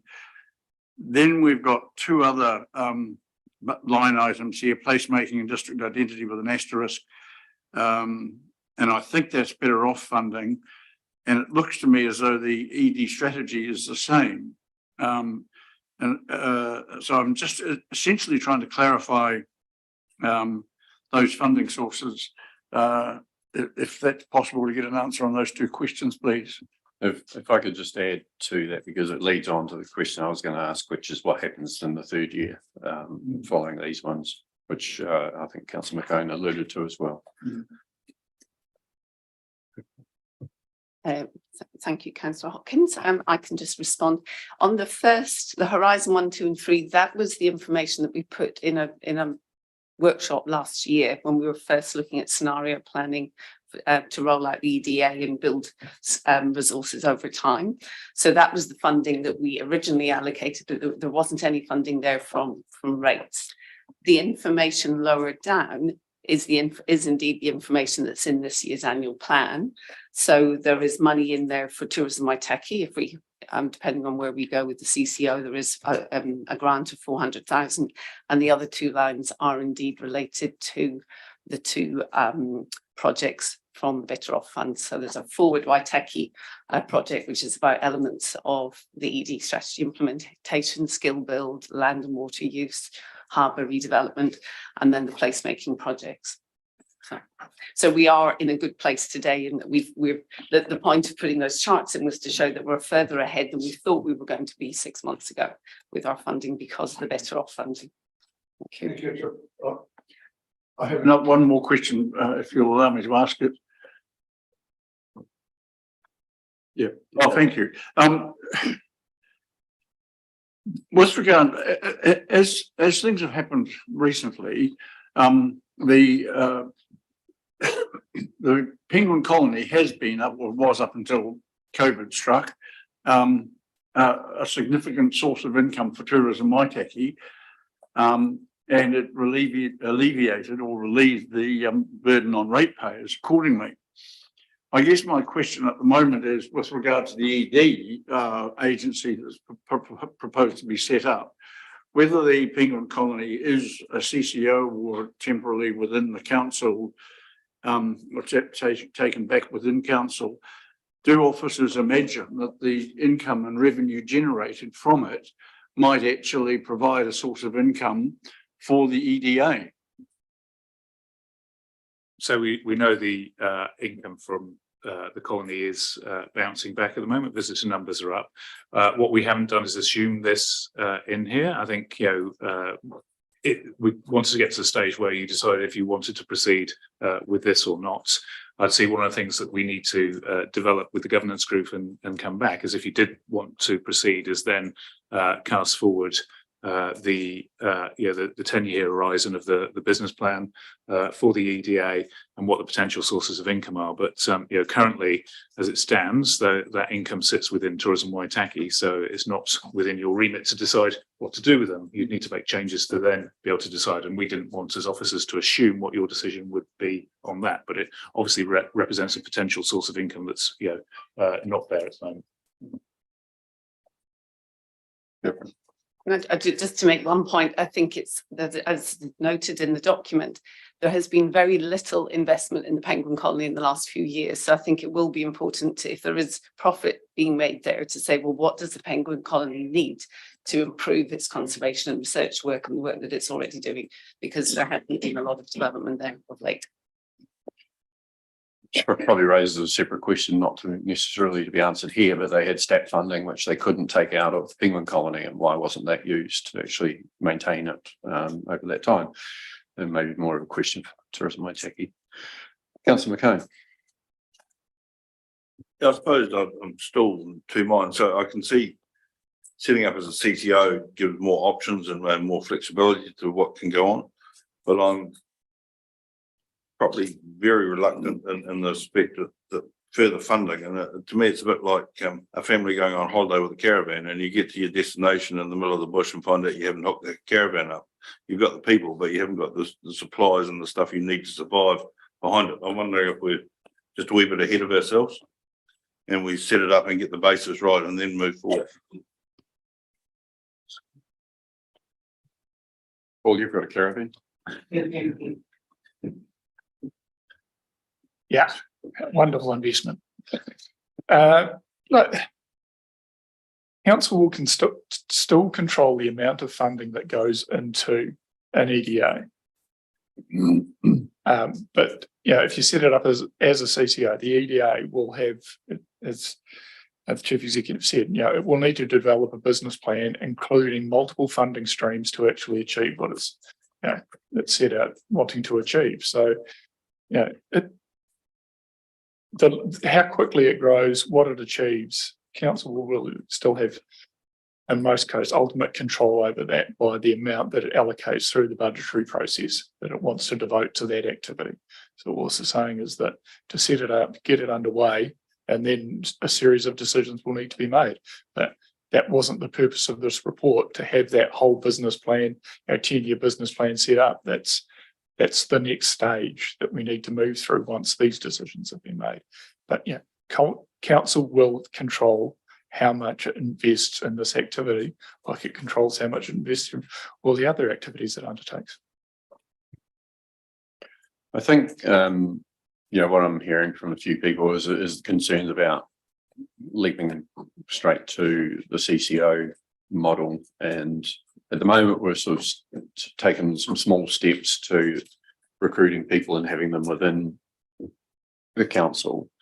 And one of the reasons for setting up CCO is because potentially it will be easier to partner with Māori, and I'm not sure why we can't do that within council if you basically set up some form of advisory group for that activity and include iwi within that, as well as the other representatives suggested for the CCO directors. They may or may not be remunerated if they're not councillors or myself.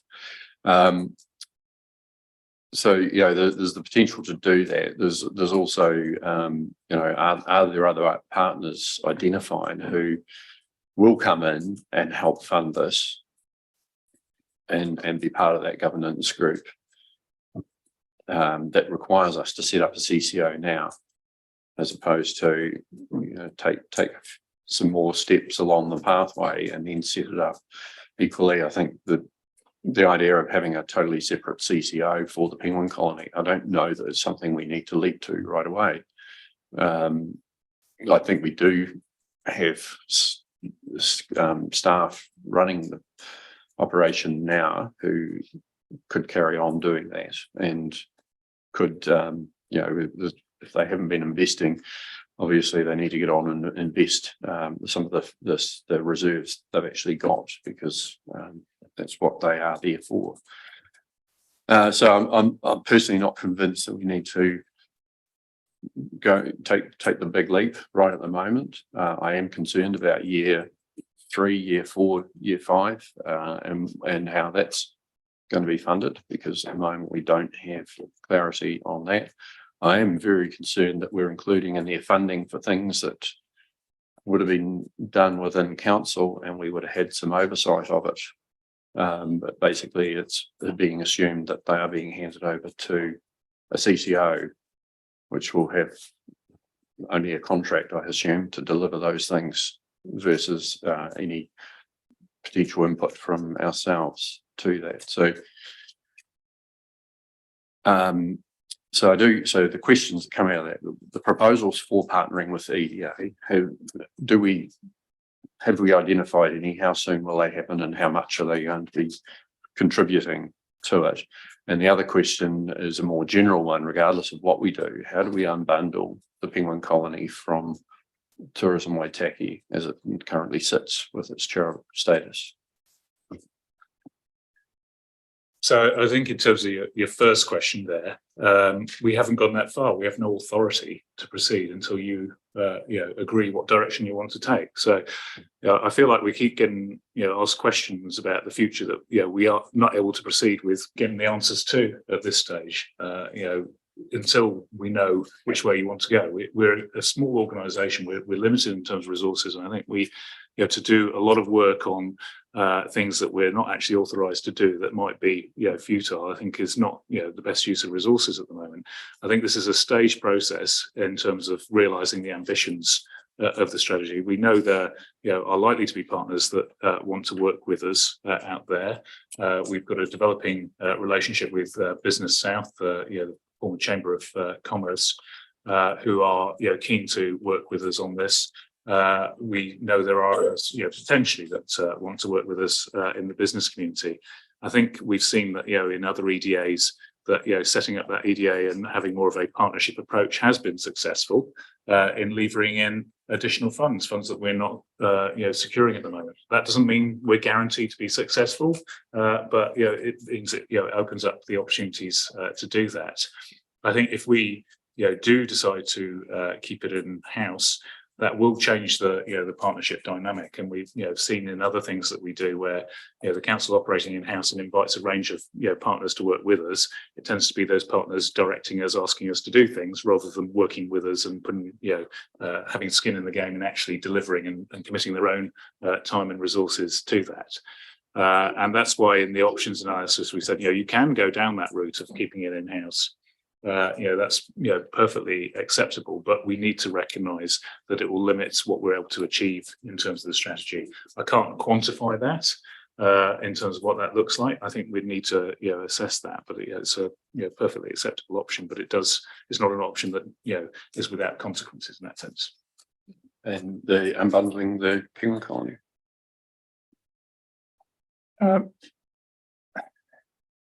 Council still owns essentially all of the significant assets that form the penguin colony and leases them to Tourism Waitaki. So it would be essentially a process of terminating that lease and assuming control of all of the assets. So that's all of the land, all of the buildings. The only parts that Tourism Waitaki owns are some essentially minor improvements inside of the structures. So that is a relatively minor matter that we can unwind because it is a lease. They do not own land, the buildings, or any of the other significant assets. Good answer. Thank you. And I guess just in response, I mean, what I'm thinking is that we bring it, have it as an interim step, bring it in-house, but also instruct you and staff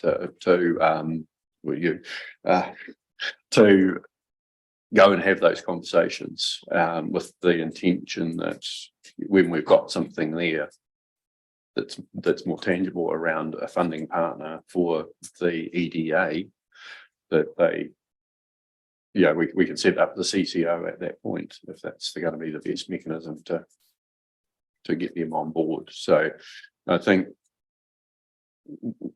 it's a more natural progression, I think, for most of us around where we're at now and where we want to be. It's not the major step change, but it's going to be a fairly significant step change in what it's going to provide anyway, given that we've actually got a couple of positions filled or about to be filled. So I guess that's where I'm coming from. Can I just clarify in terms of that, then your intention would be to not disestablish Tourism Waitaki, or are you proposing that the tourism functions would be brought in-house as well? I think we set up as much as we can with in-house to implement the plan. At the moment, Tourism Waitaki's got a board of 4 of allowable 5 directors. They are remunerated. They can basically contracting out a lot of the functions. So actually bringing the function in-house you know, even if it was only to do what they're doing at the moment, wouldn't take too much more, I don't believe, than what's already there. But what we obviously do want is to have to increase the focus on that, as we do want to increase the focus on the other threads or the pillars of the economic development strategy. I think it's important I point out it would take a lot more, precisely because they don't have the staffing there anymore. We would have to be staffing up to be actually to deliver Tourism Waitaki functions as it stands at the moment, and you know, they've not been replacing staff because of the uncertainty as to their future. Yeah, we would need staff to do that. We don't have the capacity to deliver their functions at the moment, or even commission others to deliver their functions. No, totally understand, and those are the same functions that an EDA would need to staff up on and fund as well. Deputy. Thank you. I appreciate the Mayor's concerns and careful consideration. So can I just ask the CEO, is the staged approach of bringing, the option 2 in-house, that you can confirm it's not going to achieve what we need the economic development strategy to achieve in the timeframe and the intensity that we need it to deliver for the community? So in the options analysis I set out that we'd need to review the economic development strategy and what was achievable, but that was in the context of if you decided to bring it all in-house and keep it in-house. I'm not sure what a staged approach looks like or what's in mind in terms of your timetable, so I can't actually tell you what the impact would be on the economic development strategy and its delivery at this stage. Councillor McCone. I suppose what the problem I have is there's no real business plan with it. We're not quite sure which way we're going. I suppose that sits with me. So, if we can form a CCO that's self-funding and doesn't impact the ratepayers, that would be brilliant. We just need some form of setup flow. I don't know what you want to call it, but and until we get that, I'm very nervous about going any further. And I think we need to look at each one on its merits. So the penguin colony is completely separate to economic development, the airport, the geopark. There's a whole lot of stuff going on, and I think we need to actually sit down and get some real thought going on how we're going to tie it all together.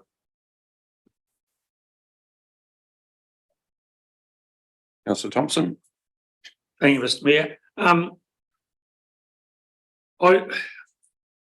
I wonder whether we're starting to shift our focus from governance to operational again. My reading of the community and the acceptance of our EDA strategy was the excitement of being able to be involved and partner with council. And if we start putting a whole lot of bureaucratic infrastructure around an EDA, are we potentially going to lose that connection that we've already built with the private sector? Because the success of this rests upon our partners in our community buying in and helping drive this. So personally, I'm comfortable with us progressing the EDA, but at the same time, I believe that there's no rush to do that with the penguin colony. That can be brought back in-house without a great deal of disruption while we work through the possibilities. But if we're going to be brave for our district, the sooner that we can get an economic development agency up and running, the sooner we can achieve what we want.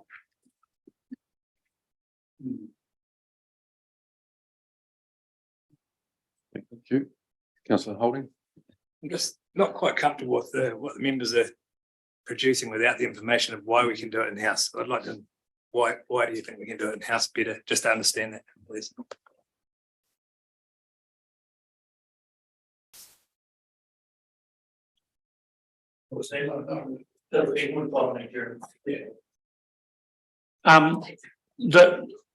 The penguin colony is the goose that lays the golden egg. It is a income producer. So my concern is that if we commit and shift it somewhere at haste, whereas if we take some time, we can explore the options. It doesn't. I'm not anti it becoming a CCO. I just believe that we need to exercise some caution as to how we go about that. Supplementary, because the income from the penguin colony has just been going back into the visitor economy the whole time anyway. So I'm just trying to understand here we're looking at using that money to go further, and just so I'm sort of lost on that point where the money is going back in the community through the way of visitor and destination highlighting, but this new way we can get broader outcomes and tick more boxes. So I'm not quite clear as it's. Yeah, I guess there's a bundle of or several pots of money potentially, and they've been identified. What's happened in the past is we've paid a contract fee to Tourism Waitaki. They've carried out that contract. They've also had the penguin colony surplus, which they've put into further promotion, and that's funded a whole CCO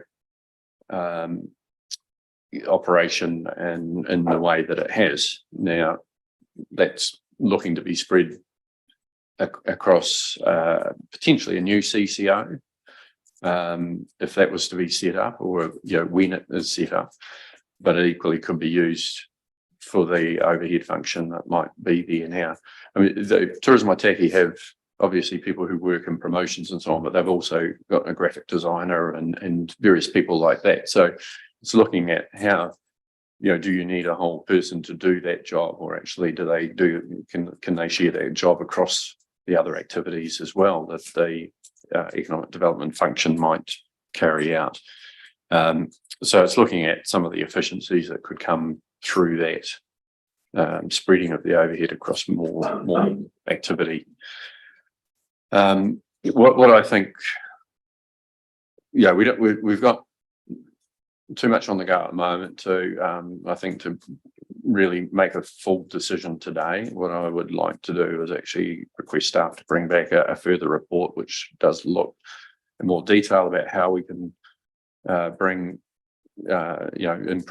step up the activity within council, what that's going to take, and look at bringing the penguin colony in-house for the time being, so that we can actually work through some of these longer term issues, such as, my concern is we set up a CCO on the basis it's going to bring funding partners and then we don't get any. We haven't made any progress on that. So it's looking at how we utilise the time that we do have to actually get on and do some of the things, the activities that we want to get on and have the EDA deliver on, but allow it to be staged just slightly more than what it currently is in front of us. Councillor Hopkins. Well, look, sorry, I'm experiencing both a sense of intense frustration and deja vu. We've spent a lot of money on an economic development strategy. Not all of us were involved with commissioning Polish, but we've got the strategy. We adopted it in conjunction with or after engaging with a whole lot of other people. The strategy said replace an existing CCO focused exclusively on tourism with a new CCO that looks at has a broader remit to look at economic development more generally, that will have support from us, but also support from other people, will have funding from us, but also support funding from other people, potentially funding from other people, and which may be able to make decisions perhaps less influenced by political considerations than something that happens exclusively within the council. Now, the recommendation today is simply that we agree to set up an EDA. We clearly can we can agree in principle to that, I would have thought, without necessarily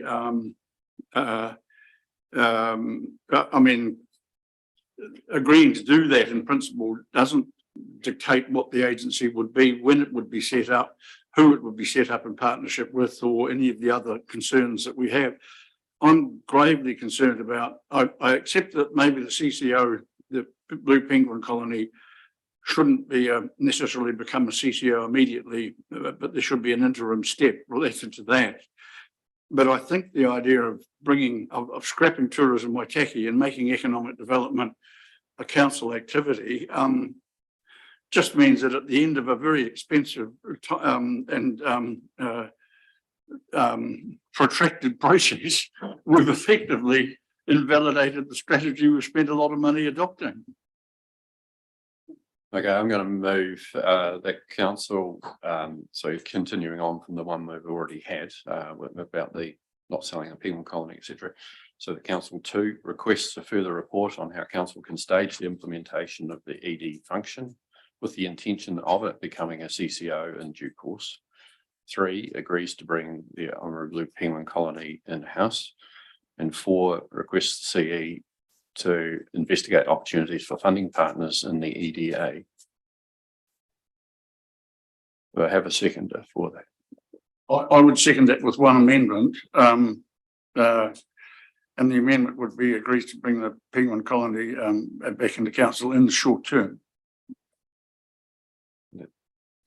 Yeah. I had something like that and took it off, but to keep it succinct, but no, I'm happy with that. Again, with the rider that we're not going to sell. It'll be very clear on that.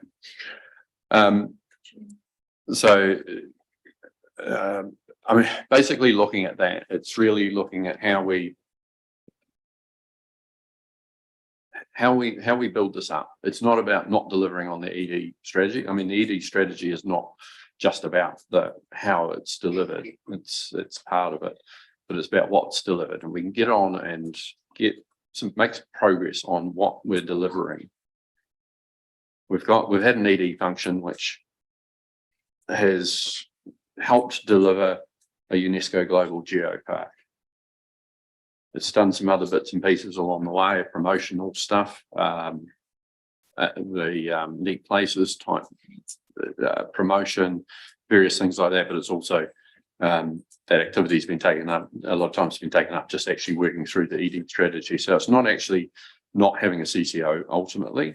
It's about getting to the point where we've got the right reasons for setting up the CCO. We get to that point where, and it might be 6 months down the track, it could be a year down the track, but at least we've allowed things to get on at a pace that we're happy with, that we can afford, and it's heading in the direction that as governors we want it to be heading.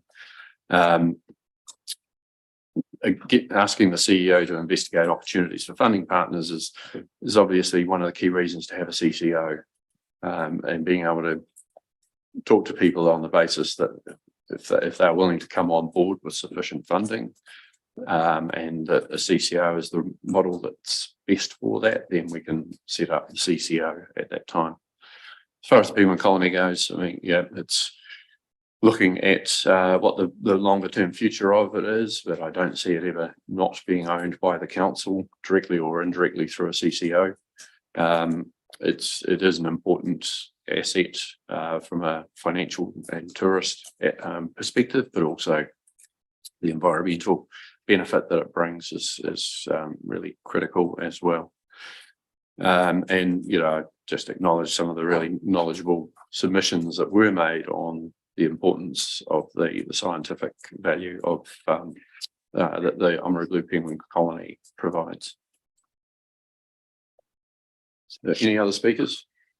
Councillor Hopkins? Yeah, look, I have an anxiety that we're getting into micromanagement territory here.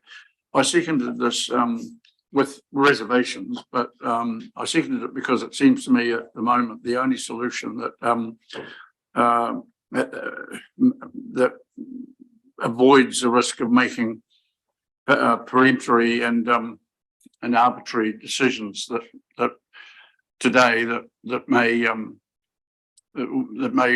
we may regret in the future.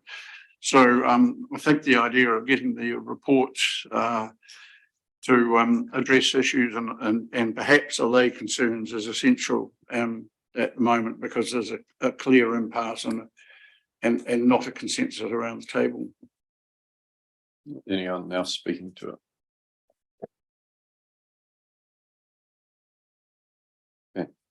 I'll just use a very quick reply. I don't think it's peremptory or anything else. It's actually considered. We heard a lot of submissions I've taken them on board, and we've also been working on the ED strategy for 1.5 years in different forms. And yeah, this is, I think, the necessary step around, you know, how do we stage this in a way we can afford, because if it was really important to implement the strategy in its full form, we'd be saying, yes, set up a CCO, here's $1.8 million so it can be up and running within 3 years. And that's clearly not, I don't think anyone around this table can see how that is going to be affordable unless we have people who are coming in to help fund it. So with that, I'm going to put the motion, those in favour. Councillor Blackburn. Could you please reread what we're actually voting on here? Sure. Thank you. The council requests a further report on how council can stage the implementation of the ED function with the intention of it becoming a CCO in due course, that it agrees to bring the penguin colony in-house, and that we request In the short term. in the short term, sorry, yes. And we request the CEO to investigate opportunities for funding partners in the EDA. That, so I'll put it, those in favour, please say aye. Against? It's carried. Thank you. Sorry, staff, it wasn't quite the response that you were wanting, but this is a bit of a tricky one for us, and we want to make sure we get it right. Rather we take a couple more weeks or whatever to get the report back, and or whatever. More weeks, just No, clarity. no, that's fine. Whatever it is. Try a few minutes. Okay, so that's what it takes. Yeah.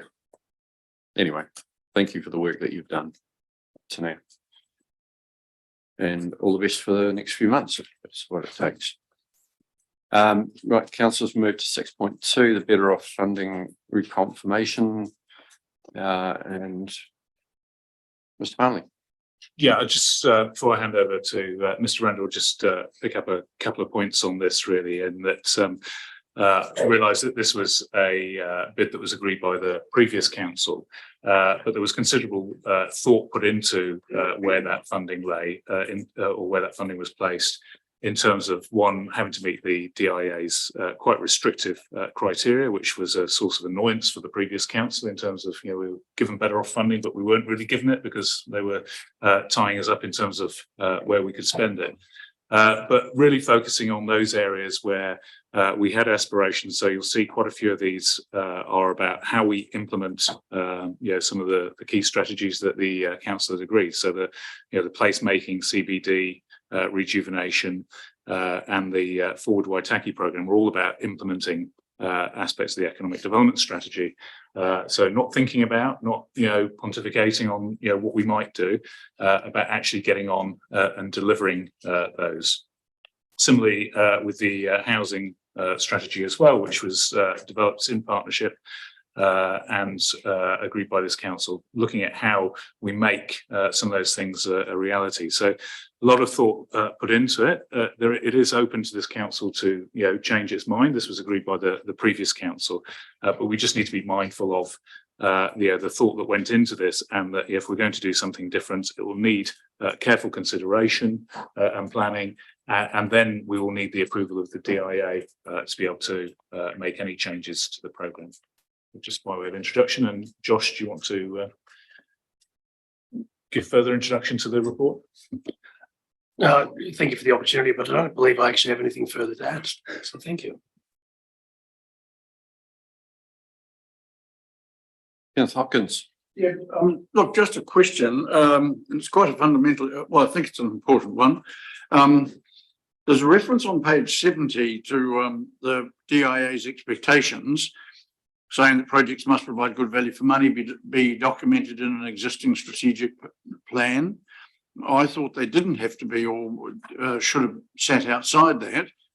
Have support of iwi Maori, be likely to be completed unimpeded prior to 30 June 2027, and have broad ratepayer and community support.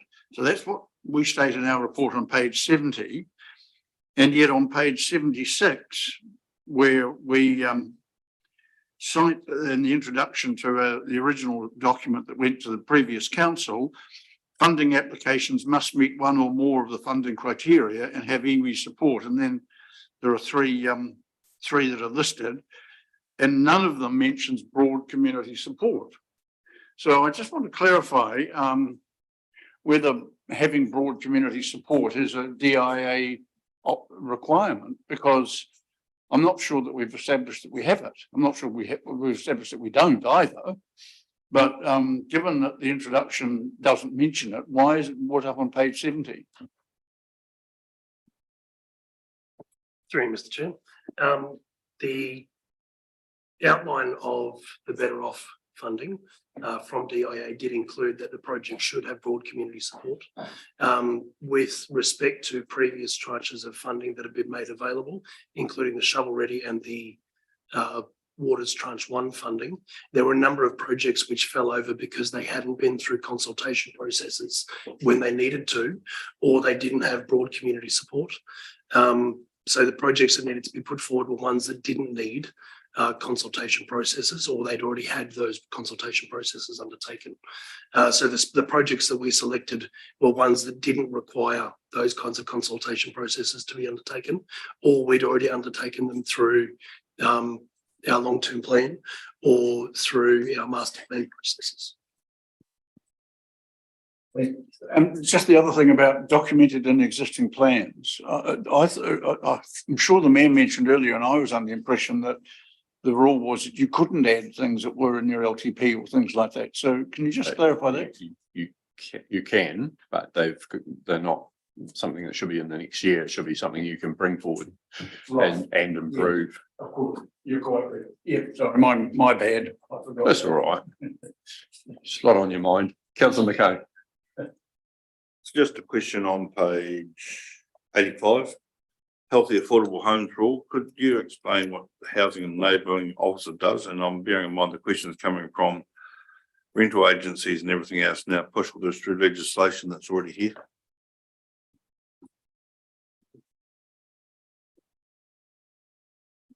Yeah, so a housing enabling officer, that's not actually the title they're operating under, but it sort of describes the role, which is really around working with the various different partners. So it might be the commercial sector, it might be community organisations in terms of how we can help take forward housing projects together and how we can support them in doing that. That's what our enabling role is. So it's not necessarily council doing it directly itself, but how council can enable some projects that are maybe difficult to deliver to happen. So it might involve us working with land agents. It might involve council. So, considering whether it can provide loan funding to support some of that. It might involve council supporting grant applications. And that's what the role is. We don't have anyone dedicated to that housing space at the moment. So that's what that role is dedicated to do. Ultimately, to get more housing built of the types that are needed that aren't being met by the market at the moment. Thank you. Yeah, I just want to support that particular role. We do need someone in that space that's working specifically to help progress the housing strategy that we have.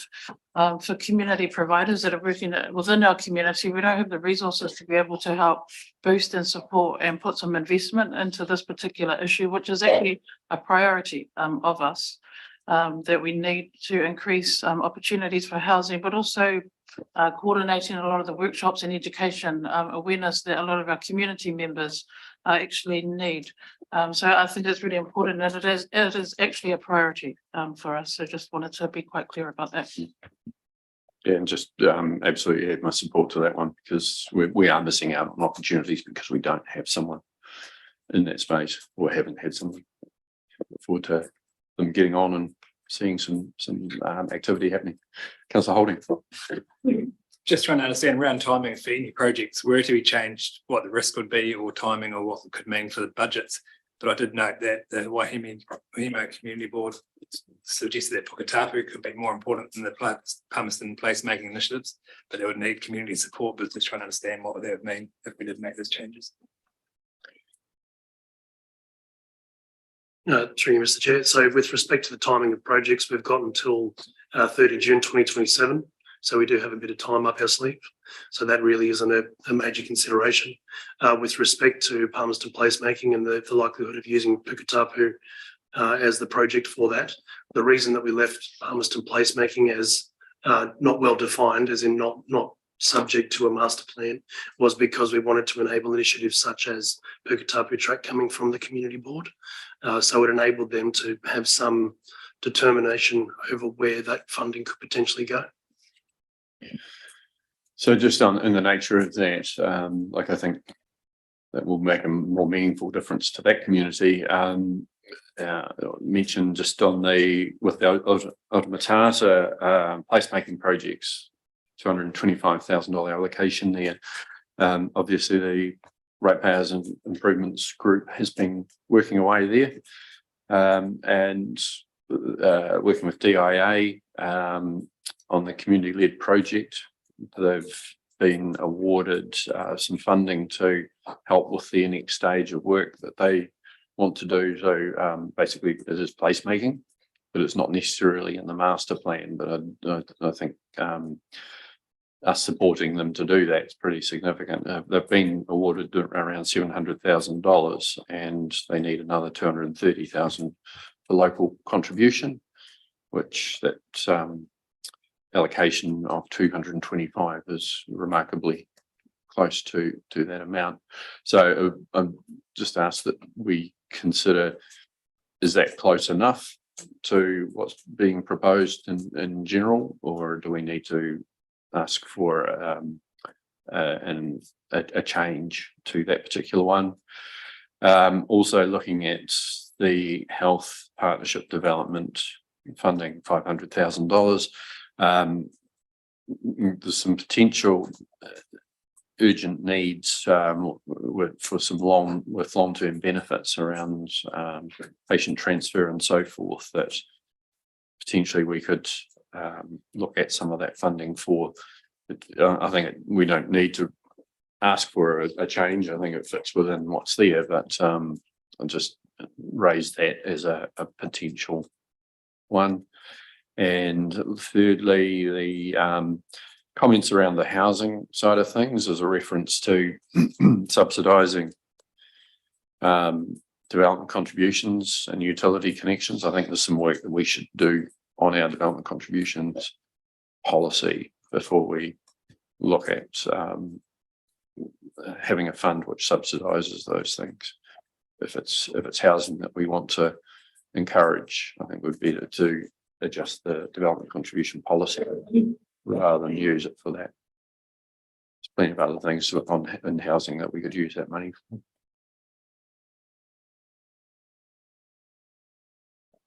Josh. I'll kick off and see if there's anything else to add from Alex. With respect to Otamatata and the use of this funding towards the community-led development program project, there are elements of that program that are incorporated within the master plan.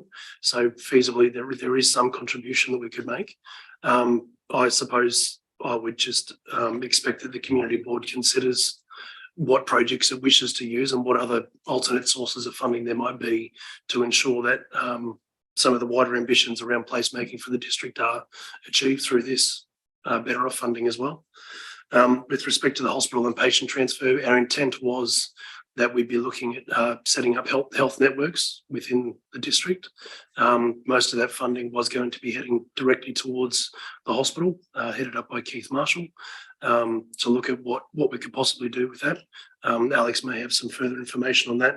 And with respect to the DC policy and revising that to encourage housing, certainly I believe that that's something that council can choose to do if it wishes to. Just to comment on the health funding, the hospital one. So we're awaiting a more detailed project plan around that, and I think that would be able to help inform decisions around how that funding is proposed to be used and whether you used it for alternative funding. In terms of the patient transfer issues, I believe the plan that's being worked on at the moment is for Crown to fund that, and so if that's successful, then I think that would be better to keep the money as it's proposed, providing, we're satisfied with the plan that's being proposed by the hospital for the use of that fund. That sounds fine. Just in support of the health funding that we're putting aside under the Better Off funding. I know that there are a number of tenders that are coming through Te Whatu order, so that would potentially be an opportunity for to be included in the plans around coordinated RFPs, if possible. I know that there is a rural clinical telehealth service that's just opened up, and there's only a month to apply for it. So I think it'll be really helpful for us to be aware of a lot of these opportunities and whether we have a coordinated approach in terms of accessing these opportunities for the community to support our health care service. So there's just some feedback from myself. Thank you. Councillor Blackler. Just to comment on the patient transfer, I accept what you're saying, Mr. Palmy, but I just wonder if we do need to give consideration about the distance and time between achieving those outcomes. And, if it's too far into the distance, then maybe it might be worth a rethink. With respect to the projects overall, I don't have any problem with the overall intentions. I just had a question with respect to the tranche 2 funding. Do any of these projects and their long-term delivery, were they kind of hanging on that tranche 2 coming through? And if so, where do refinements need to be made with respect to the overall scope? Through you, Mr. Chair. No, they really weren't reliant on tranche 2 funding coming through.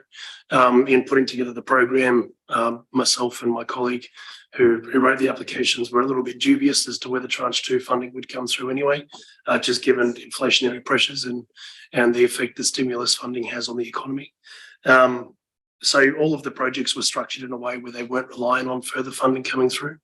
Some of them did undertake foundational work, such as the likes of the CBD revitalisation, where it may be a number of plans as far as streetscaping goes for the Oamaru CBD, but may not complete all of the physical construction works that may need to occur.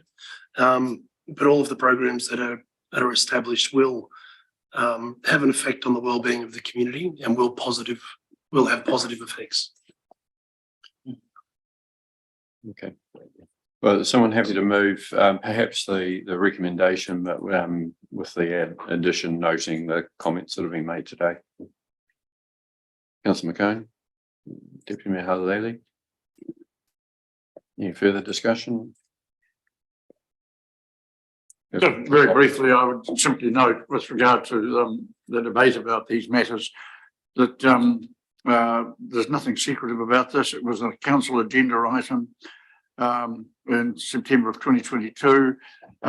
It was publicly indicated, signalled, and as I recall, no one turned up at the time to express any opposition to any of the ideas. It's become a matter of debate subsequently, but at the time, there was, if silence is assent, then there was broad community agreement. Thank you. I'll probably just add to that the comments that we could just use it to offset rates this year was just erroneous. That was not ever going to be able to happen. And we did reduce the recommended the rate that's coming through to be confirmed in 2 weeks' time. We did reduce that from around 15% to 7.95 by finding efficiencies and making changes along the way. Anyway, I'm going to put this one. Those in favour, please say aye. Aye. Those against, that's carried. We've had the NOIC representatives waiting for quite some time. We've got 2 roading matters that are still to talk about. Is anyone foreseeing that they're going to take very long to discuss?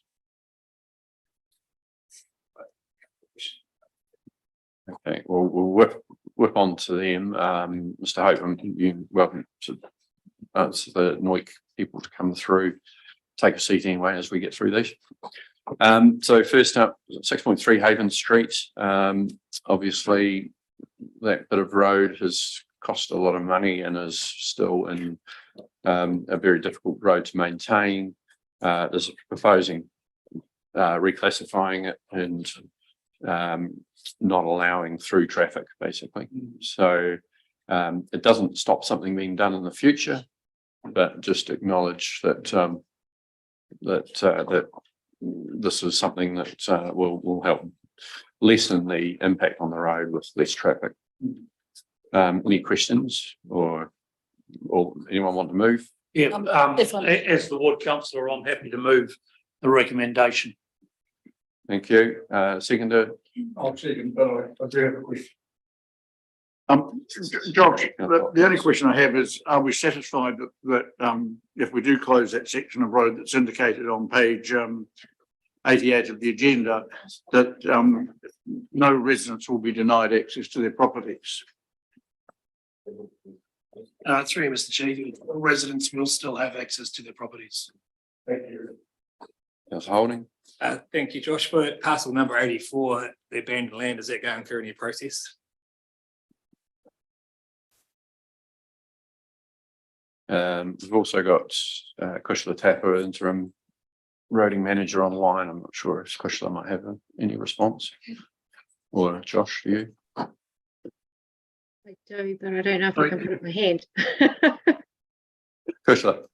Kia ora. So to answer the question about the abandoned land, no, there's no follow-up at this time. Okay. Thank you. Anything else?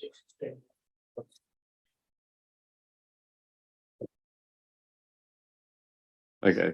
I'm going to put that motion then. Those in favour say aye. Aye. And against, that's carried. And then moving to 6.4, Copenhagen Street, Palmerston. Just a very quick question. If we take that traffic off there's also Stronza Street, which is just along from there, which still could be used as a shortcut. Are we intending to do something about that street as well?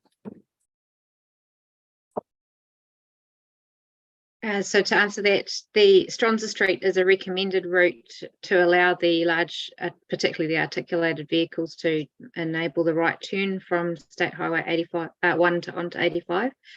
It's been strengthened and it's wider, and it's also the access to the parking adjacent to the hotel. I do need to make one correction to the report, please. Sorry. I've written in there that it's to restrict Class 5. That was a typo on my part. It should have been Class 4 and 5. So Class 3 vehicles will still be allowed through. That's up to 12 tonne. Class 4 is a rigid truck of 18 tonne capacity, and a Class 5 is a combination truck of 25 tonne. So those two should be the ones that need to be restricted. But please, can we make a correction to that report? Okay, thank you. Councillor Thompson.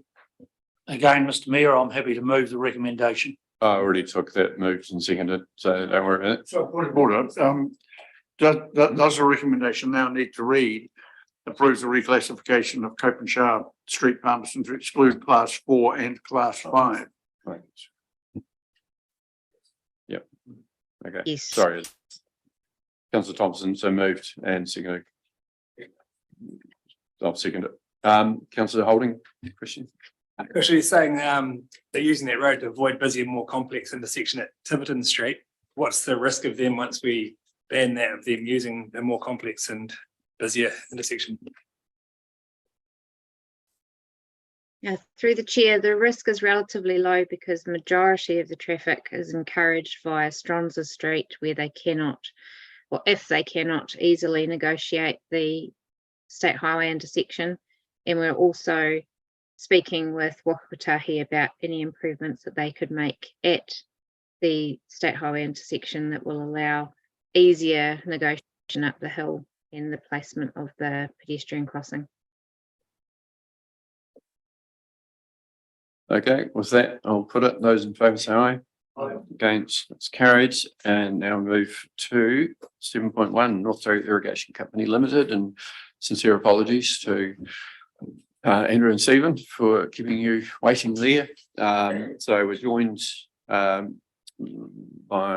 Andrew Rogel and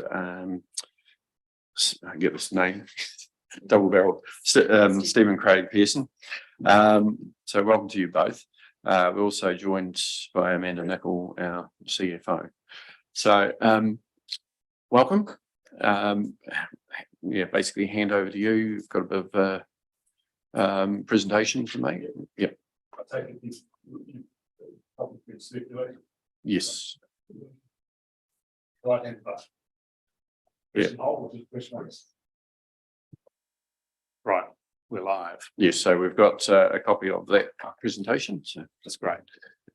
It's great. Good to see new faces around the table. And for those of you, I guess probably the best thing is for us to kick this off with a just to clarify that what and who NOIC is. For those who've been around, this is telling you what you already know, but you know, we're an irrigation scheme, and we're owned by the farming shareholders, 180 of them. And those farming shareholders farm in the Downlands area, roughly between Duntroon and in the northwest and Herbert in the southeast, over an area that is covered by about 68,000 hectares, and within that we irrigate 22,000 hectares of farmland. It's important to understand that the company, although it's not registered as a co-op, operates in every other way as a co-op. So we are owned by the farmers who we supply water to, and our board is represented by majority by farmer representatives. Anyhow, the year in review, if we can go to the next slide. I mean, I guess there's a couple of points to make here. No two summers are the same in this area, in this district. This one was pretty unusual. We've had dry ones, we've had wet ones, and we've had wet and dry ones, and this was a wet and dry one.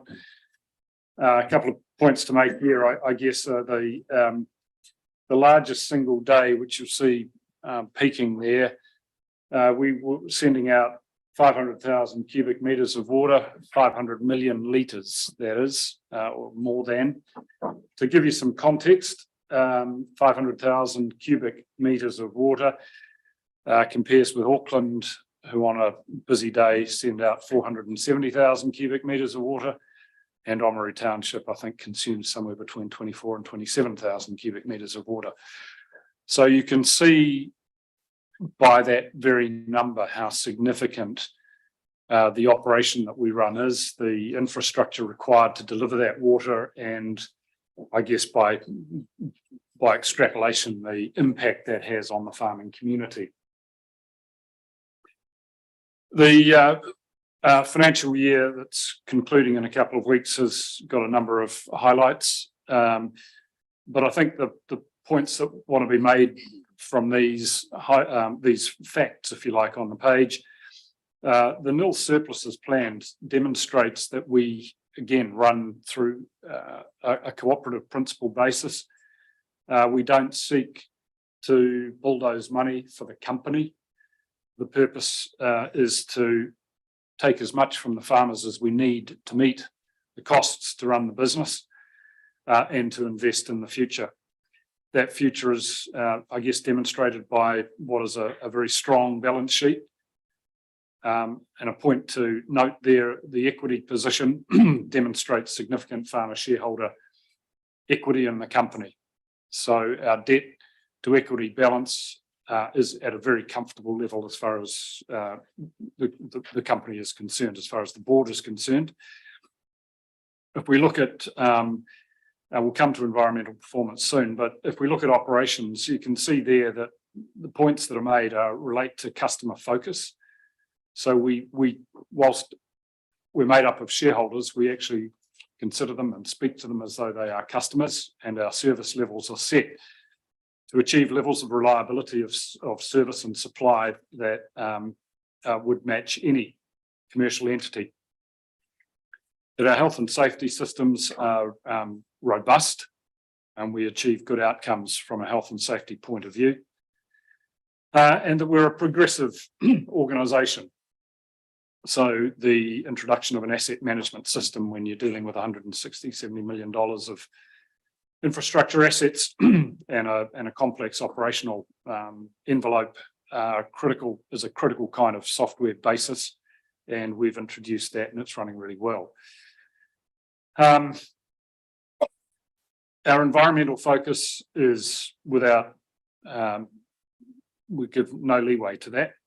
You'll see that it's spread across various areas, both at farm level change, catchment level change, industry level change through the influence we can exert. And our ultimate goal is a permanent state of compliance. I think just touching on a couple of points there, farm environmental plans are something that are quite well known in this area. They're certainly well known in Canterbury. They simply don't exist in many parts of the country. Waikato farmers wouldn't have heard of a farm environment plan until probably the last 12 months. And now they're having to adopt, along with Southland being the very first to adopt freshwater farm plans, which are a modified version of farm environment plans. But we've been running this program, which is a self-audited and self-independently audited program for the last 15 years. Pleasingly, we're getting 97% pass rate. And of the passes, 75% this year were A grade pass rates. So we're incredibly pleased with that. It shows that we're making a difference at the farm level. I mean, through the catchment level influence, we hold workshops along with partners that are involved in this kind of work with us to achieve levels of group education. And we're also through the NOSLM program involved in schools and helping children understand the relationship between environmental management and the farming community, which many of them are familiar with. So be under no illusion that we have a very strong focus. We have a team of people that are their job is environmental outcomes. Next slide, please. So one thing that we've developed even further this year is our in-house asset management capability. So what's critical to the future of the company over the next 50 years in terms of keeping costs low for farmers and getting the maximum life out of our infrastructure is looking after our assets, understanding their condition and having early warning signs of any impending failure in plenty of time so we can take preventative maintenance and repair things and look after the scheme to get the maximum life out of it. So this has been very positive for the team. They've enjoyed having more responsibility, having more skills, and having a greater involvement in looking after the more technical aspects of our infrastructure, because it is a very sophisticated piece of equipment. It's meant we've had less reliance on outsourced contractors that don't quite have our long-term interests at heart. And it's also very important to maintaining our service standards to our farmers. If we have an unanticipated failure, a line could be out of water for a period of time, and that could really impact on farmers' short-term production. And we're very mindful of making sure that the water is available for them when the climate demands that they need it. And this is a core part of what we do every day, and we'll continue to keep developing it. Along with all of what we do internally, we also have an outward focus to the community. One of the things about an irrigation scheme is that you're drawing water from a natural resource and channeling it, in our case, through a major pump shed. We're mindful that fish live in water, and we're mindful that we can't be taking those fish into our system. We need to protect the habitat. So one of the things that we've done in the last 18 months is to run a substantial scientific program with NIWA to determine where the fish are, what fish are there, what their behavioural characteristics are, to make sure that we've got the appropriate screening protection in place so that we don't disrupt the fish habitat. Key to that piece of work was the engagement with Te Whiria o Moraki, or a group of people who you'll be familiar with the work that they're doing around the district. So they were in the water with the NIWA scientists as part of all of that, because they have a shared interest, as we do, in the habitat and its preservation. We support the North Otago Sustainable Land Management Group, NOSLAM, commonly known, financially and through project support. And we're involved with the Waitaki Irrigators Collective to identify and deal with any matters of common concern among the irrigators of the district.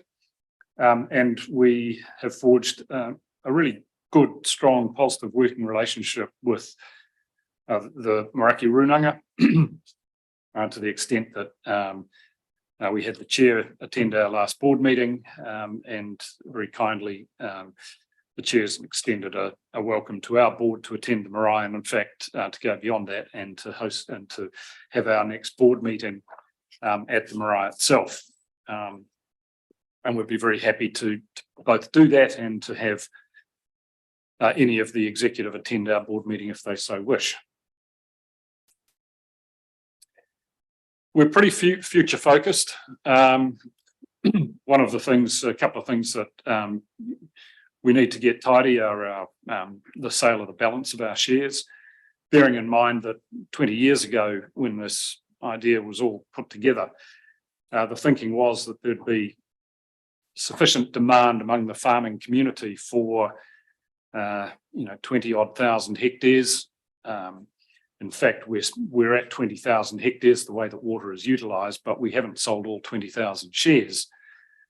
And it's important that we do. And so, and it's helpful for the council that we do as well, because any capital proceeds from the sale of shares are used to retire debt on a pro rata basis between the Waitaki District Council and our other lender, the ASB. So we're proposing to offer those shares for sale via a tender, and that process will commence in July. The reason for that is that there are a lot of reasons why farmers can and can't buy shares, do or don't buy shares. And it's not amongst it all is the price. It's not just the price, it's a bunch of circumstances. We've decided that we need to let the market determine how they value the shares. I can tell you that no share will be issued unless it's NPV positive to the company. In other words, the offer for the share itself is of sufficient value when combined with any costs of connecting the farmer. But provided it is, and we get the certainty of perpetuity of recurring income from the rates, then we'll be happy to release shares. It's also really important that those shares are issued, because it creates an obligation to the company, on the company, to provide the water to meet the 8 cumecs, which is our consented take from the Waitaki River. And when we come to reconsenting in 2030, we need to ensure that we have access to that 8 cumecs on a go-forward basis. We are aware of opportunities and risks in the future. One of the opportunities, which was mentioned earlier in one of the slides, I didn't touch on it then because I'm doing so now, but that is the connection between the Lower Waitaki Irrigation Company, Marafanua and Kura Duntroon, and ourselves. We manage those 3 other irrigation schemes. Collectively, that results in a management program over 50,000 hectares, and the best part of 450 farming entities. We, as a group of schemes, are working together to find a way to cement that connection that currently exists as a service contract. And if we're successful in doing that, the outcome will be a very cohesive irrigation company that will have significant scale to leverage opportunities in all sorts of ways. So that's quite a major undertaking for us at the moment. What a byproduct of that, and you will be interested in this, is that that'll enable us to strengthen Kura Duntroon, also a lendee of yours, and that will be part of that process in ensuring that Kura Duntroon comes to the party as a strong, properly organised entity. The other opportunity that scale provides us is the management of our costs, and in the management of costs and the certainty of water creates options for land use. Land use choice is highly restricted unless you have access to irrigation water. But against all of that, we have some risks. Government regulation the government has been doing its best to marginalise farming. To the extent that farming was compromised in the Waitaki district, I suggest that would be disastrous for the region. Another risk is the primary sector's failure to adapt to climate change. I don't think on an individual farmer basis there's any lack of effort to try to address their farm practice to accommodate climate change. But what are we going to see? Well, we're probably going to see drier weather, if anything, on this eastern area. So we're fortunate we have high reliability in the Waitaki River, but nonetheless, we do need to be mindful of the potential need for storage because by all accounts, the availability of water will be more sporadic. And we need a government to adopt a genuine water strategy and to make arrangements that do not limit the capacity of companies like ours to invest in infrastructure to create a higher level of resilience to the issues that climate change will present. And I guess lastly, I'd say the risk is our capacity to maintain a cost structure that allows farmers to continue to have access to water at a cost for that water which sits within a range of affordability for their farming operations. So we're continually challenging ourselves to achieve that, but there are macro factors that arise that make that more and more difficult. And interest rates, of course, at the moment are one of those. They're challenging our farmers directly, and they're challenging us as a company. I think just to conclude, by way of summary, I think hopefully you'll see that the company is strong, well governed, and I believe well managed, that other irrigation schemes have turned to our company to access that capability that they see exists there. And so it's imperative that NOIC remains strong so that all the irrigation schemes in the valley can remain strong. That we maintain a strong level of focus on environmental leadership and community engagement. That the future will have its challenges, but the company is well prepared and well positioned to manage those. And importantly, to circle back to the first point I made, that we do run on cooperative principles for our member shareholders, and that everything we do for their benefit, and that they share equally in any outcome and any benefit that the company achieves, and circles us back to that nil surplus position in terms of our annual budget. So thanks for your time. Hopefully that's a helpful update of both the company itself, but the year in review, and very happy for any questions. Thanks very much to you both. Council's just been mindful of time and trying to catch up a little bit more. Just try and keep it brief as far as questions go. But yeah, to both of you, thank you very much for the presentation and for the emphasis that you've got on the environment, which is something that's often maligned in the agricultural sector. And your performance is really great there, and we've also certainly appreciated your assistance to KDIC during their troubled development. It's been good knowing that they've sought your help and you've been able to assist them along the way.